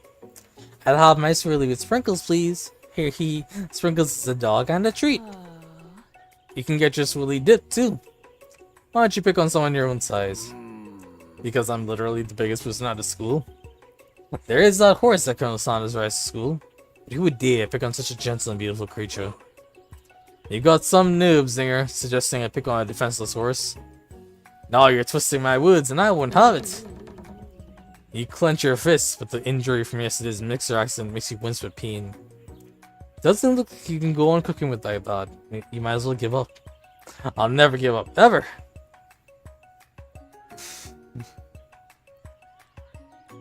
Colonel Sanders arrives just as things appear to be boiling over. A naturally intuitive person, he senses that something has been going on. Is everyone excited for the final day of school? Zinger, how's that hand feeling? Sure you'll be back in fighting form by this afternoon. Aren't you concerned about my hands, Colonel? Yesterday I almost broke a nail winning so hard. Technically, I don't believe a winner was decided, but your presentation was quite impressive. What is he doing complimenting her? But what about the flavor of my delicate, warm, gooey chocolate sauce? It was clear that you're passionate about how your food is received. That's a lot of words to say it was blonde. Excuse me, Zinger, I'm more capable enough to speak for myself. Maybe you could tell me more of your thoughts as you walk into class, Colonel. I'm always interested in discussing the fine art of fine foods. See you inside, Zinger. Annoyed by Colonel Sanders' inability to see Ashley for who you know she really is, you walk across the quad to get some distance. In an attempt to distract yourself from how slighted you feel by that interaction with Ashley, you take out the spellbook you recovered yesterday and start flipping through the pages. Whoa, that's that book? It looks like bad news. It's just something I found lying around. It would appear to be some sort of grimoire, but I don't really believe in that magic stuff.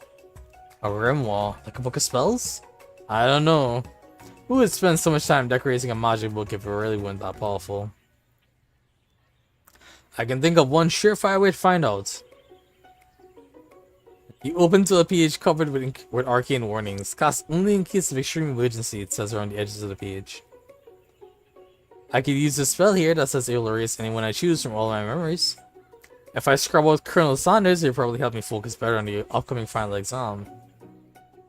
That is way drastic. Couldn't you just do something else? Like anything else? Not rooted in dark magic? Maybe tie a string around your finger? Okay, fine. It is drastic, but desperate times call for desperate measures. You've got a memory erasing spell sitting right in front of you, and a pretty good excuse to try it out. Don't fucking cast that? You take your friend's advice to put the book away. It's almost time for class. Out of curiosity, how far along are we? We are at the 9th bite already. Jesus Christ, they were not kidding, this is a short game. Sprinkles is already in the room, waiting for the students to arrive. He clears his voice to make a quick announcement. I want you all to know I'm feeling something of a dog moment coming on, but I assure you it's nothing to be afraid of. His cute little nose crunches up and he begins to breathe quickly. He must be hungry. Reach for some old homework to give us a snack. Dogs can be rather unpredictable, especially Sprinkles. Wait to see what happens. Ooh, wait to see what happens. Sprinkles stops in his tracks. He focuses in on the window. The room is deadly silent. When you follow his gaze, you see a tiny orange squirrel perched on a cherry tree outside. Sprinkles turns feral and runs to the window of the classroom. He begins barking uncontrollably at the squirrel outside. Terrence! I told you never to come back here, Terrence! I will destroy you, Terrence! Sprinkles is barking ferociously, drool flying off his face. The squirrel looks over, but he doesn't say anything back. You wonder, is that even a talking squirrel? Who named him Terrence? You better not show your chubby cheeks around here ever again! After Sprinkles is satisfied that his presence has been felt by not only Terrence but any other squirrel in here in distance, he returns to his professorial tone. Ahem, I apologize for the elbows. This actually brings up an important point. Thank you, Zinger, for reminding me to do all this indispensable bit of wisdom, you see. But before he can go any further, Miriam's love drama spills over into the class. Sprinkles is interrupted by words and sparks coming from the back of the room. I told you to save for after class. Bzz, bzz. You think I wanted to be thrown from a plane strapped to a stranger? Miriam and Clank appear to be arguing, but you still haven't learned to speak Clank's language of mechanical noises.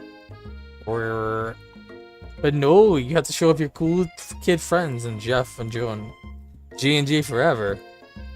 Watch us form a triangle in midair as we descend.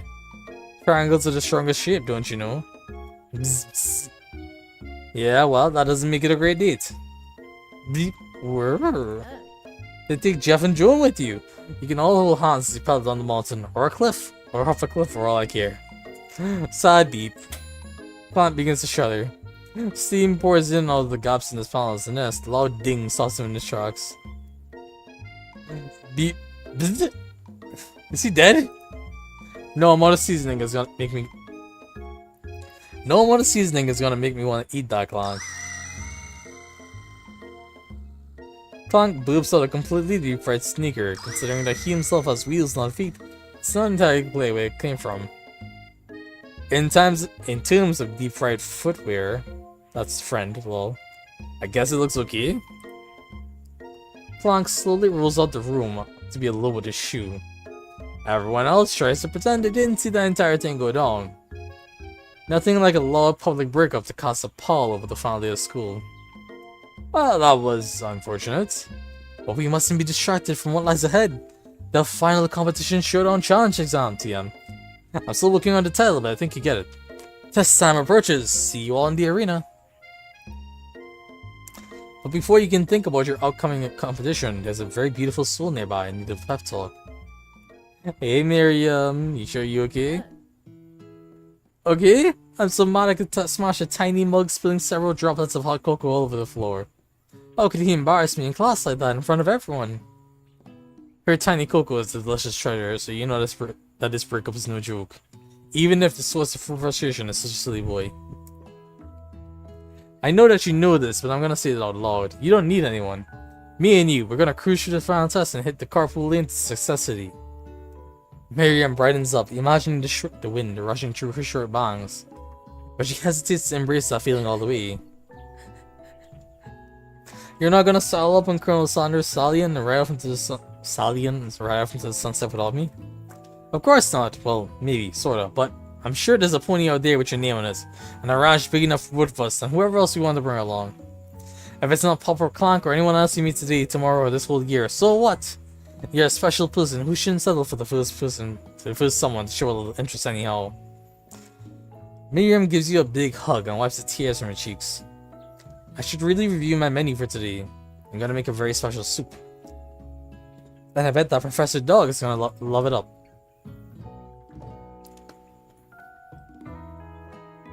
While you were pep talking Miriam, you completely missed lunch, but that's okay.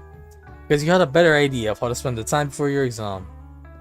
You decided to head to the arena early to practice a dish. This is it, the location of your final challenge. A test of will, a test of courage, a test of talent, and a chance to finally beat the pants off Van the supposed man and its eviler counterpart, Ashley. Nope, we are still not at the final bite. As planned, he begins to run through a quick test of a recipe you've been working on. Zinger's famous chicken pot pie. After practicing for months, making this dish comes second nature to you, but you're quickly able to get a fresh pot pie in the oven. Oh, and you're quickly able. But as you do so, your cram session is interrupted by Colonel Sanders. Zinger, what are you doing here? There's still time before the final exam. Oh, just taking it all in. I'm big into visualizing success.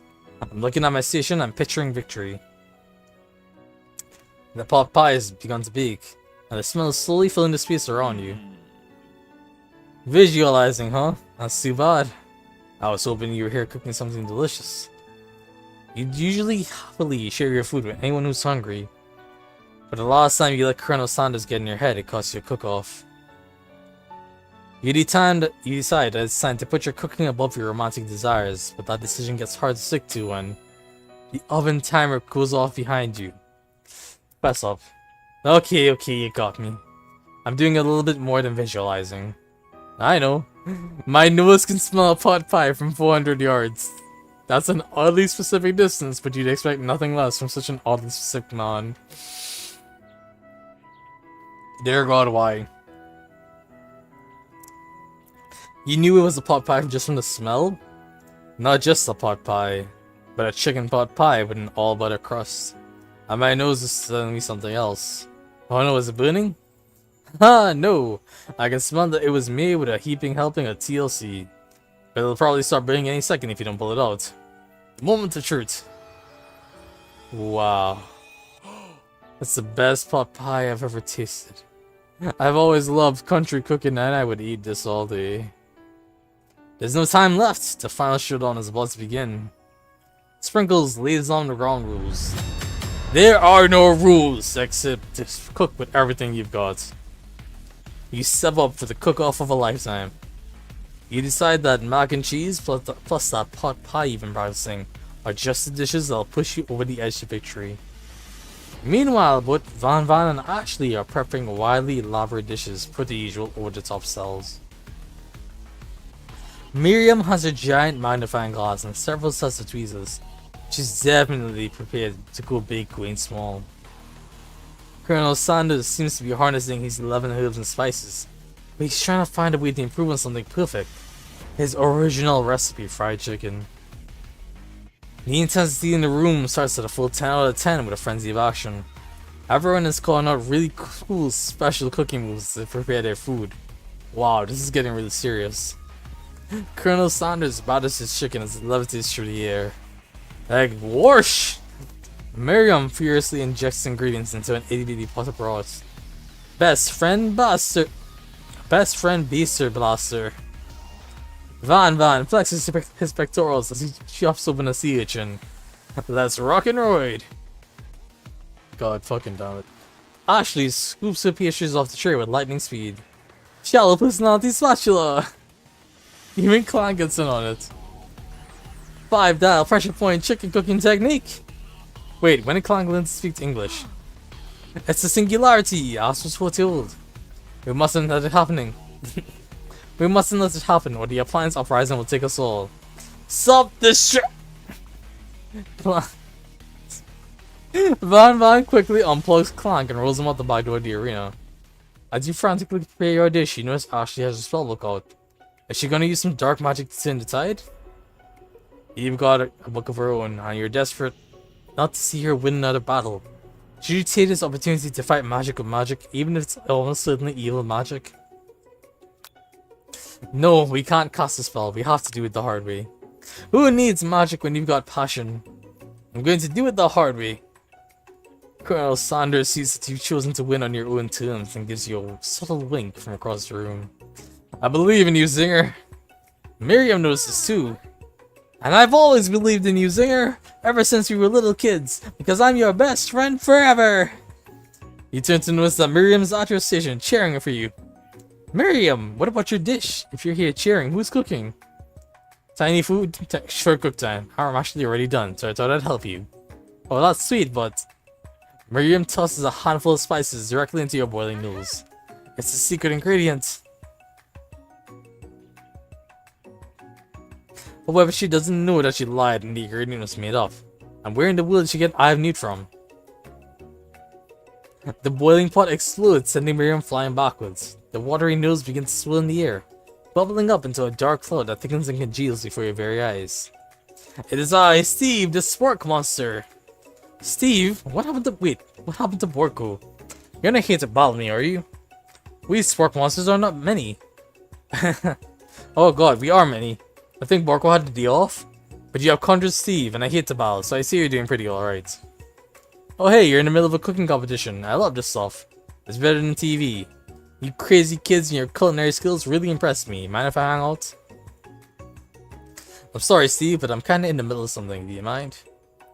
Steve, this spork monster notices that you got the grimoire stashed beneath your cooking station. I see what you're up to. Crisscrossing magical items and accidentally summoned me, huh? Ha, yeah, you guessed it, sorta. If you're here, you mind tossing some fresh noodles into a pot of salted water? I'd love to! I've always wanted to be a top chef, actually. You know, when I was just a little spork pup back in the old country. You can feel Spork Monster winding up to tell a very long and involved story. You don't know exactly where they came from, but it seems like it was probably lonely there. Actually, you know what? Maybe you should watch from the stands. I really need to focus on the competition. I understand. It's kind of like the time in the monster school I had fallen asleep during Skita's class, and when I woke up, he tosses a serious stare at Steve, and he takes the hint. Never mind, I'll tell you later. Good luck! Having suffered this huge setback, you don't know how you could ever win. Give up and drop out, or summon extra power from deep down within yourself. I can do this. I have what it takes. I came here to win! Your hair turns mac and cheese orange as culinary energy flows through your body. My heart is pure, my hands are steady, my taste buds have been preparing their whole lives for... Yes, Singer, you are the chosen one, you will avenge me! The power you've been summoning immediately fades back out. You interrupted my inspiring monologue. Sorry. My heart is pure, my hands are steady. My taste buds have been preparing for their entire lives for this moment. I will show the world my cookery! You begin to levitate off the ground. Energy courses through your body. You know that with this power you can do anything. Except turn back time, which would be super useful because while you were powering up, your chicken pot pie overcooked in the oven and can't be served. But don't worry, dear Zinger, you may have suffered some setbacks, but all is not lost. Impressed with your fortitude, Colonel Sanders decides you have earned his support. I've been watching you today and I must say, I'm truly impressed. You've been thinking on your feet and rolling with the punches. He steps up to your station and stands right beside you. I am here to help. All you managed to make is mac and cheese and time is almost up, so you're gonna need it. But Colonel Sanders, what about the tests? What will happen to you? What about the rules? Following the rules has never really been my thing. I follow my heart. What? Guy. Colonel Sanders unfolds a delicate white towel to reveal the most delicious fried chicken tenders you've ever laid your eyes on. And besides, sometimes unexpected combinations can have surprising effects that surpass your individual efforts. Are you suggesting we combine forces, we can form the perfect food union? Hands up, students. With time expired, it's the moment everyone has been waiting for. You must now prepare to present your dishes. A handful of students stand tall, but the class seems incomplete. It seems we're missing some students. Pop, clonk. From off screen, you can hear a pure and innocent giggle that can only come from one student. Hee hee hee, I'm flying. It sounds like it's coming from that broom closet over there. Miriam, would you mind? Inside the closet, you see Pop hanging on a broom, hook by the elastic of his underpants. Pop, get down from there right now. Let me guess, did Van have something to do with this? When someone asks for a wedgie, who am I to refuse? I thought a wedgie was a salad. Looks like Pop is eliminated from challenge, seeing how he didn't cook anything. I can't feel my legs. May I be excused? Sure. You kids and your pranks. But I must say, it's not the worst prank in UCSAL history, but it's not exactly yearbook material. Wait a second, pranks, clonk! Where did that pressure cooker roll off to? You wait to hear a signature whir, beep, or other onomatopoeia, but there's none. Somehow he must have gotten unplugged, I guess. We'll have to figure that out later.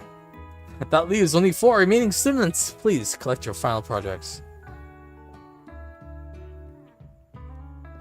Wait, why 4? It should be 5, but okay then. Yes, it has been a long semester. Wow, 3 whole days long. But after days of hard work, the time has come for me to eat. Miriam, please step forward. Now, describe your dish. I've made tender udon noodles and savory soup. My word, it's so delicate. Is that a teeny tiny Naruto Maki I spy afloat in its itsy bitsy bowl? Yeah, chef. Please call me Sprinkles. Chef is my father's name. Yes, Sprinkles. And some green tea made from baby tea leaves that I picked myself.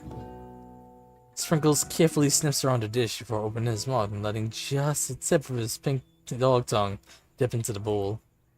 Sublime, would anyone else like to taste? Oh, come on, I'm not one of those dogs who doesn't even floss. I don't even have a really... Sorry, I even really have a cute electric toothbrush for dogs. Fine, I'll enjoy it all by myself. And in a flash, the entire meal has been devoured. Not that it took much, it was just less than a thimble's worth of soup. A+! Rarely do I taste a dish with as much love put into it as yours. Miriam is overjoyed. She gives you a huge hug. Thank you, Zinger, for helping me to believe in myself. Van, you're up. Now, describe your dish. I made uni over smooth egg custard and axe-hewn urchin shell, topped with caviar. Did you skewer one type of urchin with spines from a second, different colored type of urchin? Yes, Sprinkles. A bit much, don't you think? That's exactly why I did. A bit much is kind of my brand, doesn't it look cool? Sprinkles leans in to sniff the uni, but he literally can't get his nose close on account of all the spikes. He begins to paw at it erratically, causing all the custard to slosh around. Woof woof. Please be gentle in my cuisine. Brrr. Finally, Sprinkles goes all in, tongue first, but he can't get past all the needles. He reels back as his tongue is poked and prodded. Ouch, my tongue! The professor appears to be having an allergic reaction to this thing. I can't eat this. He kept poking my tongue. Disqualified. A stunning turn of events. Who would have thought that serving food in a bowl of meal needles could make it difficult to eat? Dejected, Van does not go gentle into the night. Disqualified for glamour? Don't discount simplicity. This isn't the last you've heard of me. Before forcing us to endure his swollen tongue for another moment, Sprinkles graciously laps up a bowl of milk. I know, yeah, I'm a dog and I drink milk, get over it. Sometimes it helps calm my agitated tongue. Next student! Ashley, it's time to step up. Now, describe your dish. I made orange blossom Turkish delight in a light rosewater syrup topped with French meringue and connected by sugar glass. Jesus Christ, it is fancy as fuck. That actually doesn't sound so bad. Indeed, it's quite delightful. However, I'd ask you please refrain from eating it or attempting to taste it in any way. It's very fragile and meant to be a display piece. Don't eat the food at a cooking school. Got toast in your ears or something, Zir? I told you, it's a display piece. Ashley, I must say, it is beautiful. However, this is a cooking competition at a cooking school.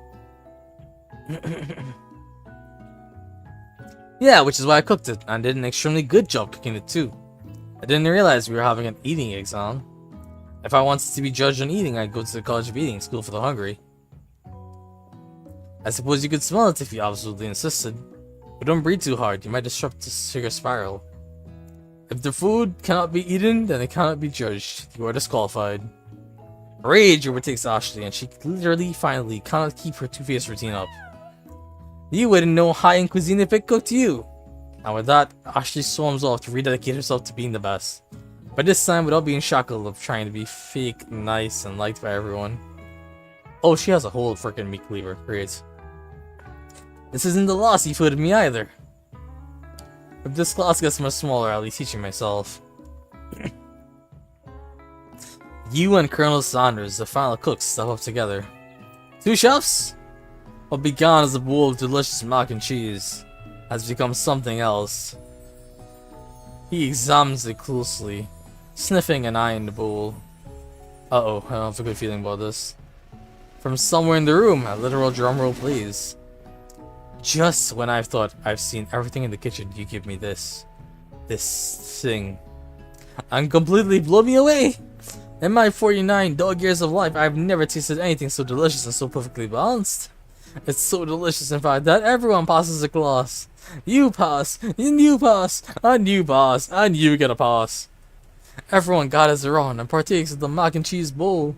They all seem to transcend this reality into another dimension. You win! Together, you and Colonel Sanders have made a new menu item. The new menu item is so impressive that even Van and Ashley are drawn back in by its magnetic fragrance. When they gaze upon your mac and cheese bowl, they start crying and admit that you are indeed an excellent chef. Sprinkles declares that you have passed. Everyone has passed. There were supposed to be more battles, but come on, how could it get better than this one? Now the school year is complete and everyone has graduated. The students return for one last assignment to get their groove on. The cafeteria has been completely redecorated in order to serve as a site of the school's graduation dance. Compared to the massive high-tech cooking arena, the humble decor seems downright cute and cozy. DJ Dog is in the house! Ow, wow, wow! Jesus fucking Christ, why? Also, lol. That's hilarious. Why on earth? Of all the bullshit, I just did not expect this.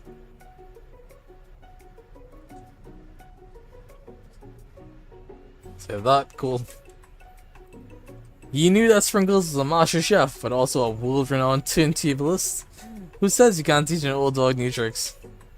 Van and Ashley tell everyone they've committed themselves to righting the wrongs they did when they were still the villains. Holy shit, they actually look better now. Well, Ashley looks better. Van looks like a JoJo character even more. Although, he may be making a turn to Baki character. Who knows? For a moment, you actually believed them. Not another haunting. No ghosts allowed at graduation. It's clearly written in the school's bylaws. I was never a ghost. It was a little trick to get you to finally notice me. Oh, amusing. And now that everyone's together, it's the Spork Monster. He's totally mellowed out. Everyone, it's the Spork Monster is no more from here on out. I'd like everyone call me by my new name, Party Monster. Student tries to finish up what he had to say, but everyone is too wrapped up in talking to Spork. Party Monster. Dejected, student walks off. Maybe things didn't work out for Miriam romantically, but she found a love in the cooking, and you know she's gonna do great. A red carpet rolls out across the floor of the ballroom. It's like a Hollywood movie premiere. Who could command such an entrance? It's Pop! He arrived late to the dance, but apparently for good reason. Walking the carpet, you see perched atop his dirty chef's hat. A crown? Welcome back, Pop. I know you weren't able to complete the final exam and accept your diploma, so we had a mail directed to your father. We figured it was the least we could do for the school's dean. Oh, now I get it. And we get a new wing on the school, not to mention the honor of educating the son of the Chancellor of Sundax and Sundashush. What? Such. Whatever. I'm not going back for that. The hissing at the dance. Sorry. The music at the dance is interrupted by the sound of sparkling and electrical hissing. It's Clank, who's arrived late. Now that I've graduated, I can reveal my truths. Whoa, he's still doing the talking thing. I am Clank, and I am not of this earth. I'm actually from a faraway planet in another dimension. What? What? I actually feel like I need this the entire time. Now that I have learned the ways of your kind, I must return. Miriam, will you come with me? I don't know what to say. Besides, no, obviously. I've just begun to learn who I really am. This isn't the time for me to devote my life to figuring out who you are, Clank. You're blown away by Miriam's maturity. It's pretty clear she's managed to surpass you in that regard. I understand, kind of. Humans are weird. A portal opens up and Clank disappears through it. Finally, Chrono Sanders arrives with the fucking cherry blossom trees. Oh, oh god. Howdy, classmates. Jesus fucking Christ. He's literally just wearing a t-shirt and jeans, and this is the sexiest outfit he's been in all game. Why is this the sexiest outfit he's been in all game? He just like the first day you met him. He's come prepared to feed the entire class. However, it's not enough to just give them a bucket full of chicken. This time it's a full meal. I didn't get to be the most famous chicken man in the history of chicken on man by not reminding people to go out and buy my chicken. Chicken, mashed potatoes and gravy, biscuits, and coleslaw. The end?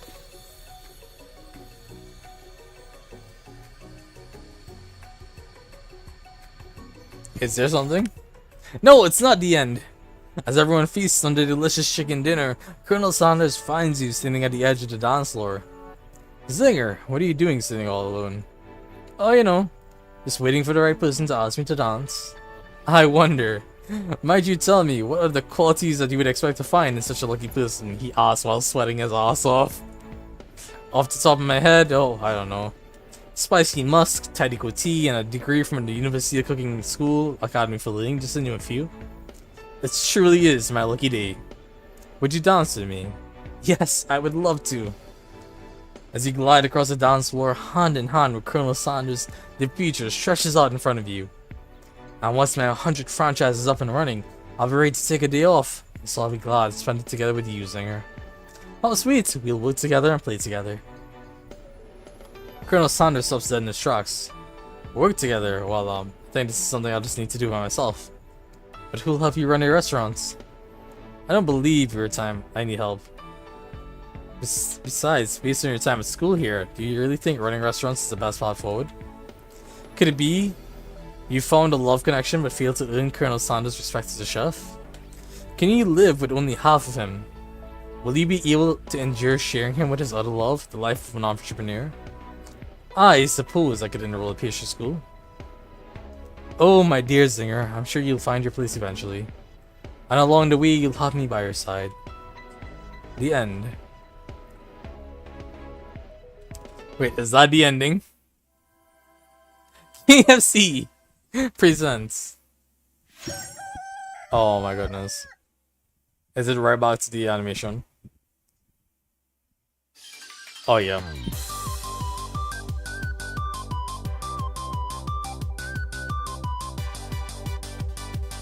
Oh my lord.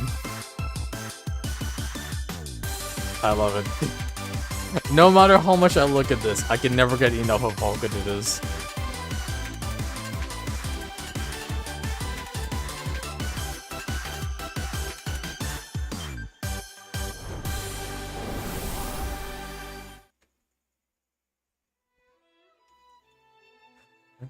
Oh my god.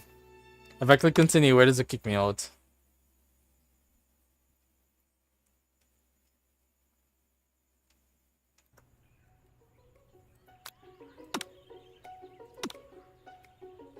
Well, that's interesting. But also back to the title screen, please. So here's the question. Are there actually, you know, a guide? Is there actually multiple endings to this?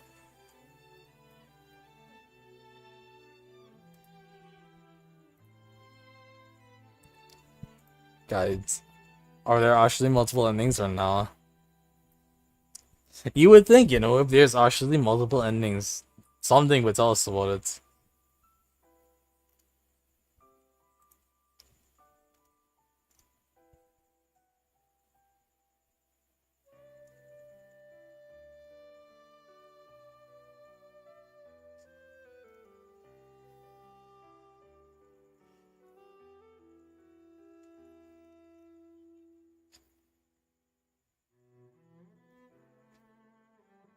Wait a second, wait a second. There is. Ooh, okay, hold on. Copy that. I'm slopping this into chat. Oh, into my Discord. That'll do. Discord, come here. You! There we go.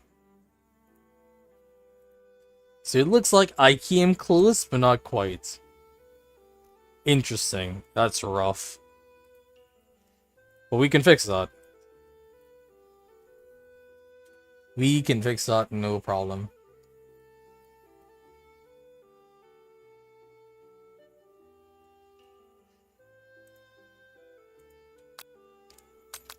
Let's go to new game.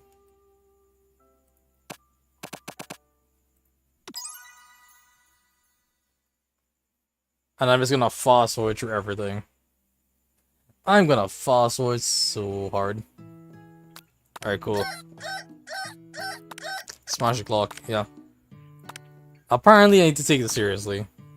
Better make sure to arrive prepared for the first day. You bust through your morning checklist, teeth brush, hair comb, piss deodorized, nothing can stop you now. You confidently grab a biscuit and strut out the door and head off to class.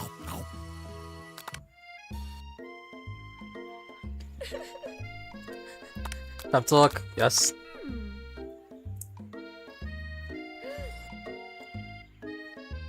I honestly don't know if I was faster with double butterfly clicking than this or not. I might have been, which is weird.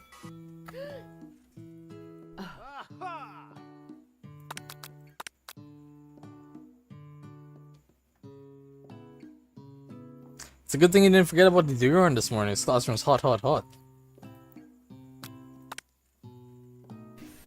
Well, that's strange.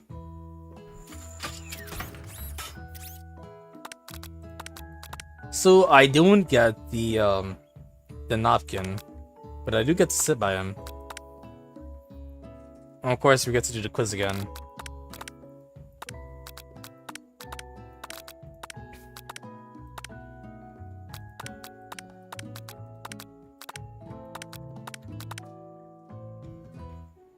Alright, Colonel, I got the one thing. Ooh, which one I picked for this one? I had savored the moment. I should focus my mind. You let the food rest in your mouth and focus on it, scrutinizing every flavor. Salt, maybe. Pepper, too obvious. Oregano, basil, but maybe. But there's something else. Something dark, something spicy. You dig deeper, deeper, deeper. Yes, even deeper still until you find it. Could it be... He really did it. How bold, how adventurous to use... You try to go even deeper into the sea of flavors, but this revelation alone is more than you can handle. You snap out of it and realize this information was meant to remain a secret, and yet, now you know. A mantle of responsibilities on your shoulders. As you look around, you realize that everyone in the room is consumed by the lunch. No one noticed you traveled through space and time. Alright, cool.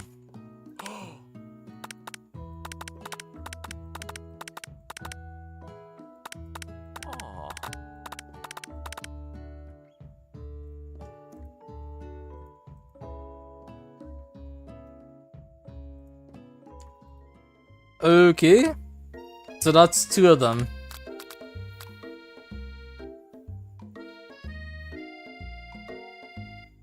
Oh, this is the third bite? Cool. Modest but thoughtful.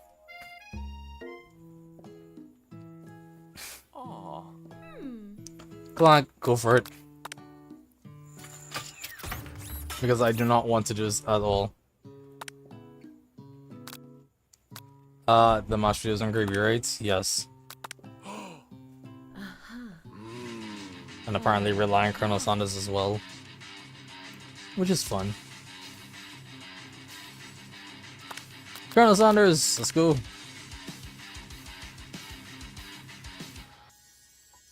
And with that...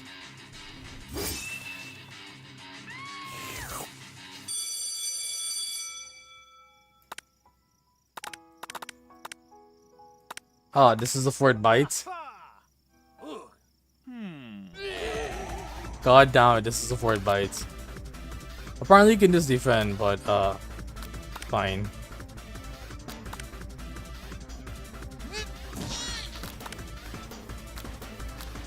Wait, what? Chow down?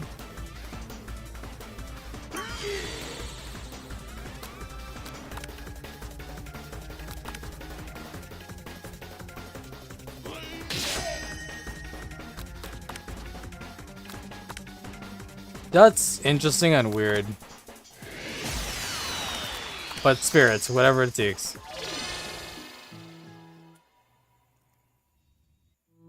Love the dream. The dream plays you anyways. That's great. Chapter 5. It's begun. We need to make out this ingredients, right? Yep, fake one. Oh god, we run to him? He decides the best way to show Miriam how serious you and Colonel Sanders are would be to run to him. Surely he'll sweep you up on the back of his saddle and you'll ride away together. That'll show her good. Oh, Colonel, my Colonel! However, your sudden movements surprise the horse and it rears up, kicking you directly in the face. The force of the blow completely knocks you out cold. In the darkness, you see a vision. This guy. He's delivering a message. It's important you remember this exactly as I see it. If you forget, the world could end, so you know it's serious. I've been trapped in a realm beyond, but a great prophecy relies on my return. Only you can save me, all you need to do is repeat my name 3 times, and that name is... But before you can continue and find his name, you suddenly awake. Oh jeez. You wake to find Colonel Sanders tending to you. He rouses you back to life with a satchel of his secret spices, or is that just his natural seasoned musk? Excuse me, what? Compliment the craftsmanship of his horseman's shoes? Maybe he shouldn't be riding a horse to school, and maybe he shouldn't be running up to animals you don't know. It's hard to say who's in the wrong here. But one thing is for sure, Colonel Sanders is pretty dreamy. That horse has beautiful shoes. I can really feel how smooth and steady they were when they were pressing into my face. That's nice to hear. Not everyone appreciates good craftsmanship anymore. What the hell? Of all the stupid things, oh my lord. Alright, act like you're not interested, but get close.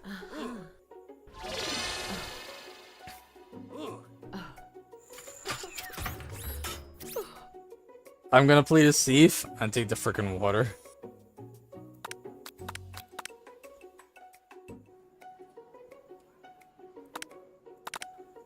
Oh, you're on? Brilliant.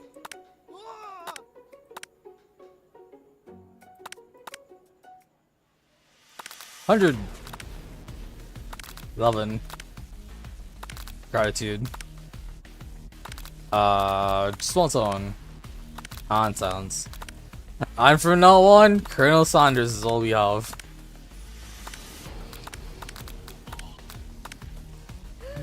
God fucking damn.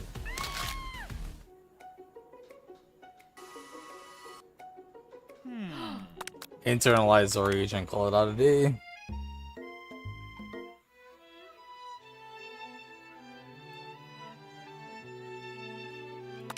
Of all the terrible things. Oh, Spork Monster's back. Hi, Borko.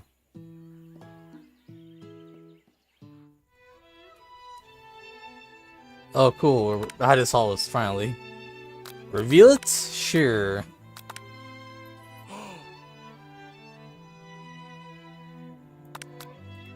Alright, we're at this thing. Nice. Did we get tree? Did we legitimately get tree of the, What do you call it?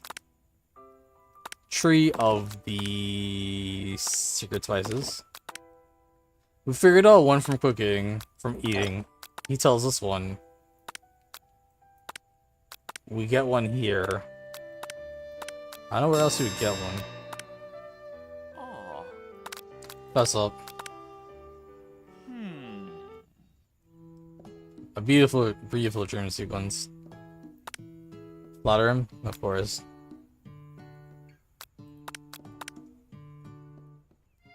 This is the bite. This bite is so short. Oh my lord. How dare you, Miriam?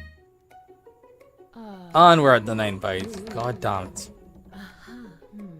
That was so fast. Don't do it, of course. You must be hungry? You reach into your backpack and grab some whole from last semester you forgot to send in. Sprinkles immediately goes for it and gobbles the shit like it's a piece of fresh chicken rawhide. Ahem, I apologize for the outburst.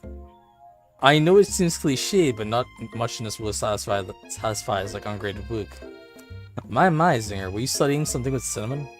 I've been sitting on a lecture series around the art of cake baking. How insightful. This actually brings up an important point. Oh my lord. Why is that the right one? Of all the stupid things.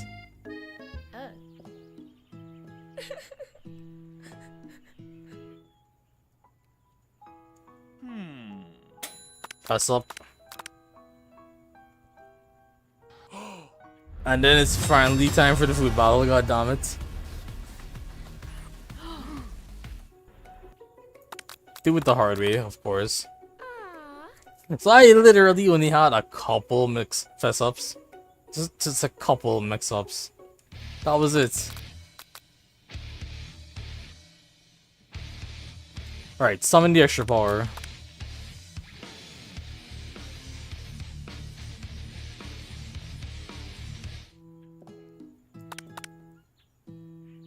We got pop. So I was so close. I was so freaking close. God damn.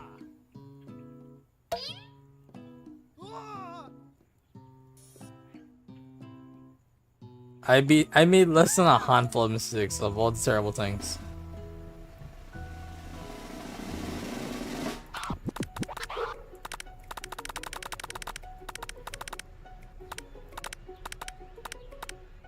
And where do I do this?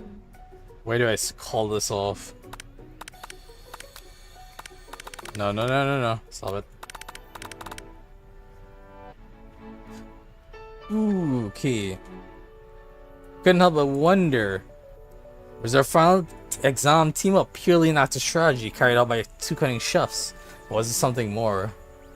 Ah, yes, this has to be something real. Something more, something beyond, something true. I'm afraid I can't answer that question directly. Instead, I'd like to ask you a question of my own. May I have this do-si-do?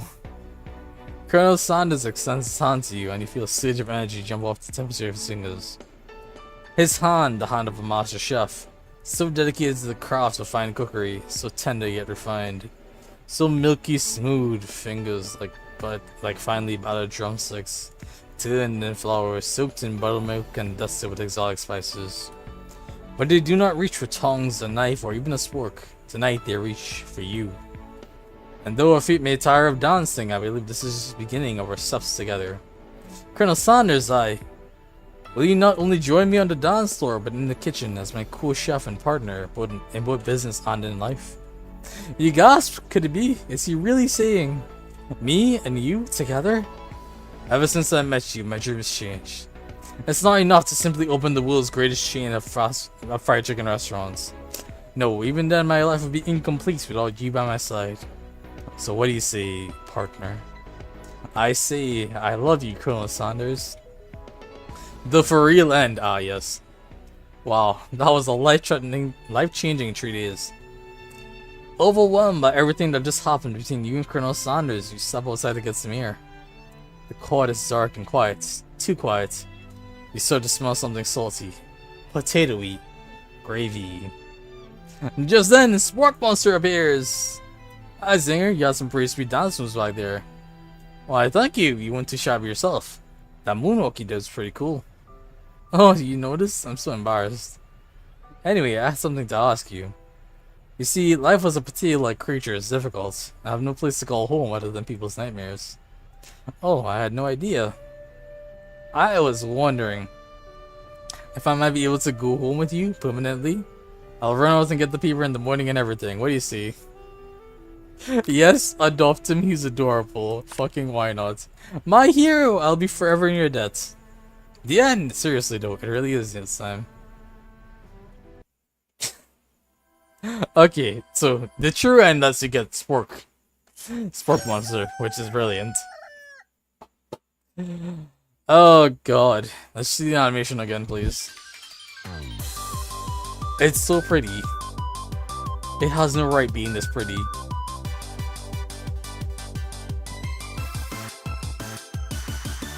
All the production just went into this fucking animation. God, it's so damn pretty, I can't.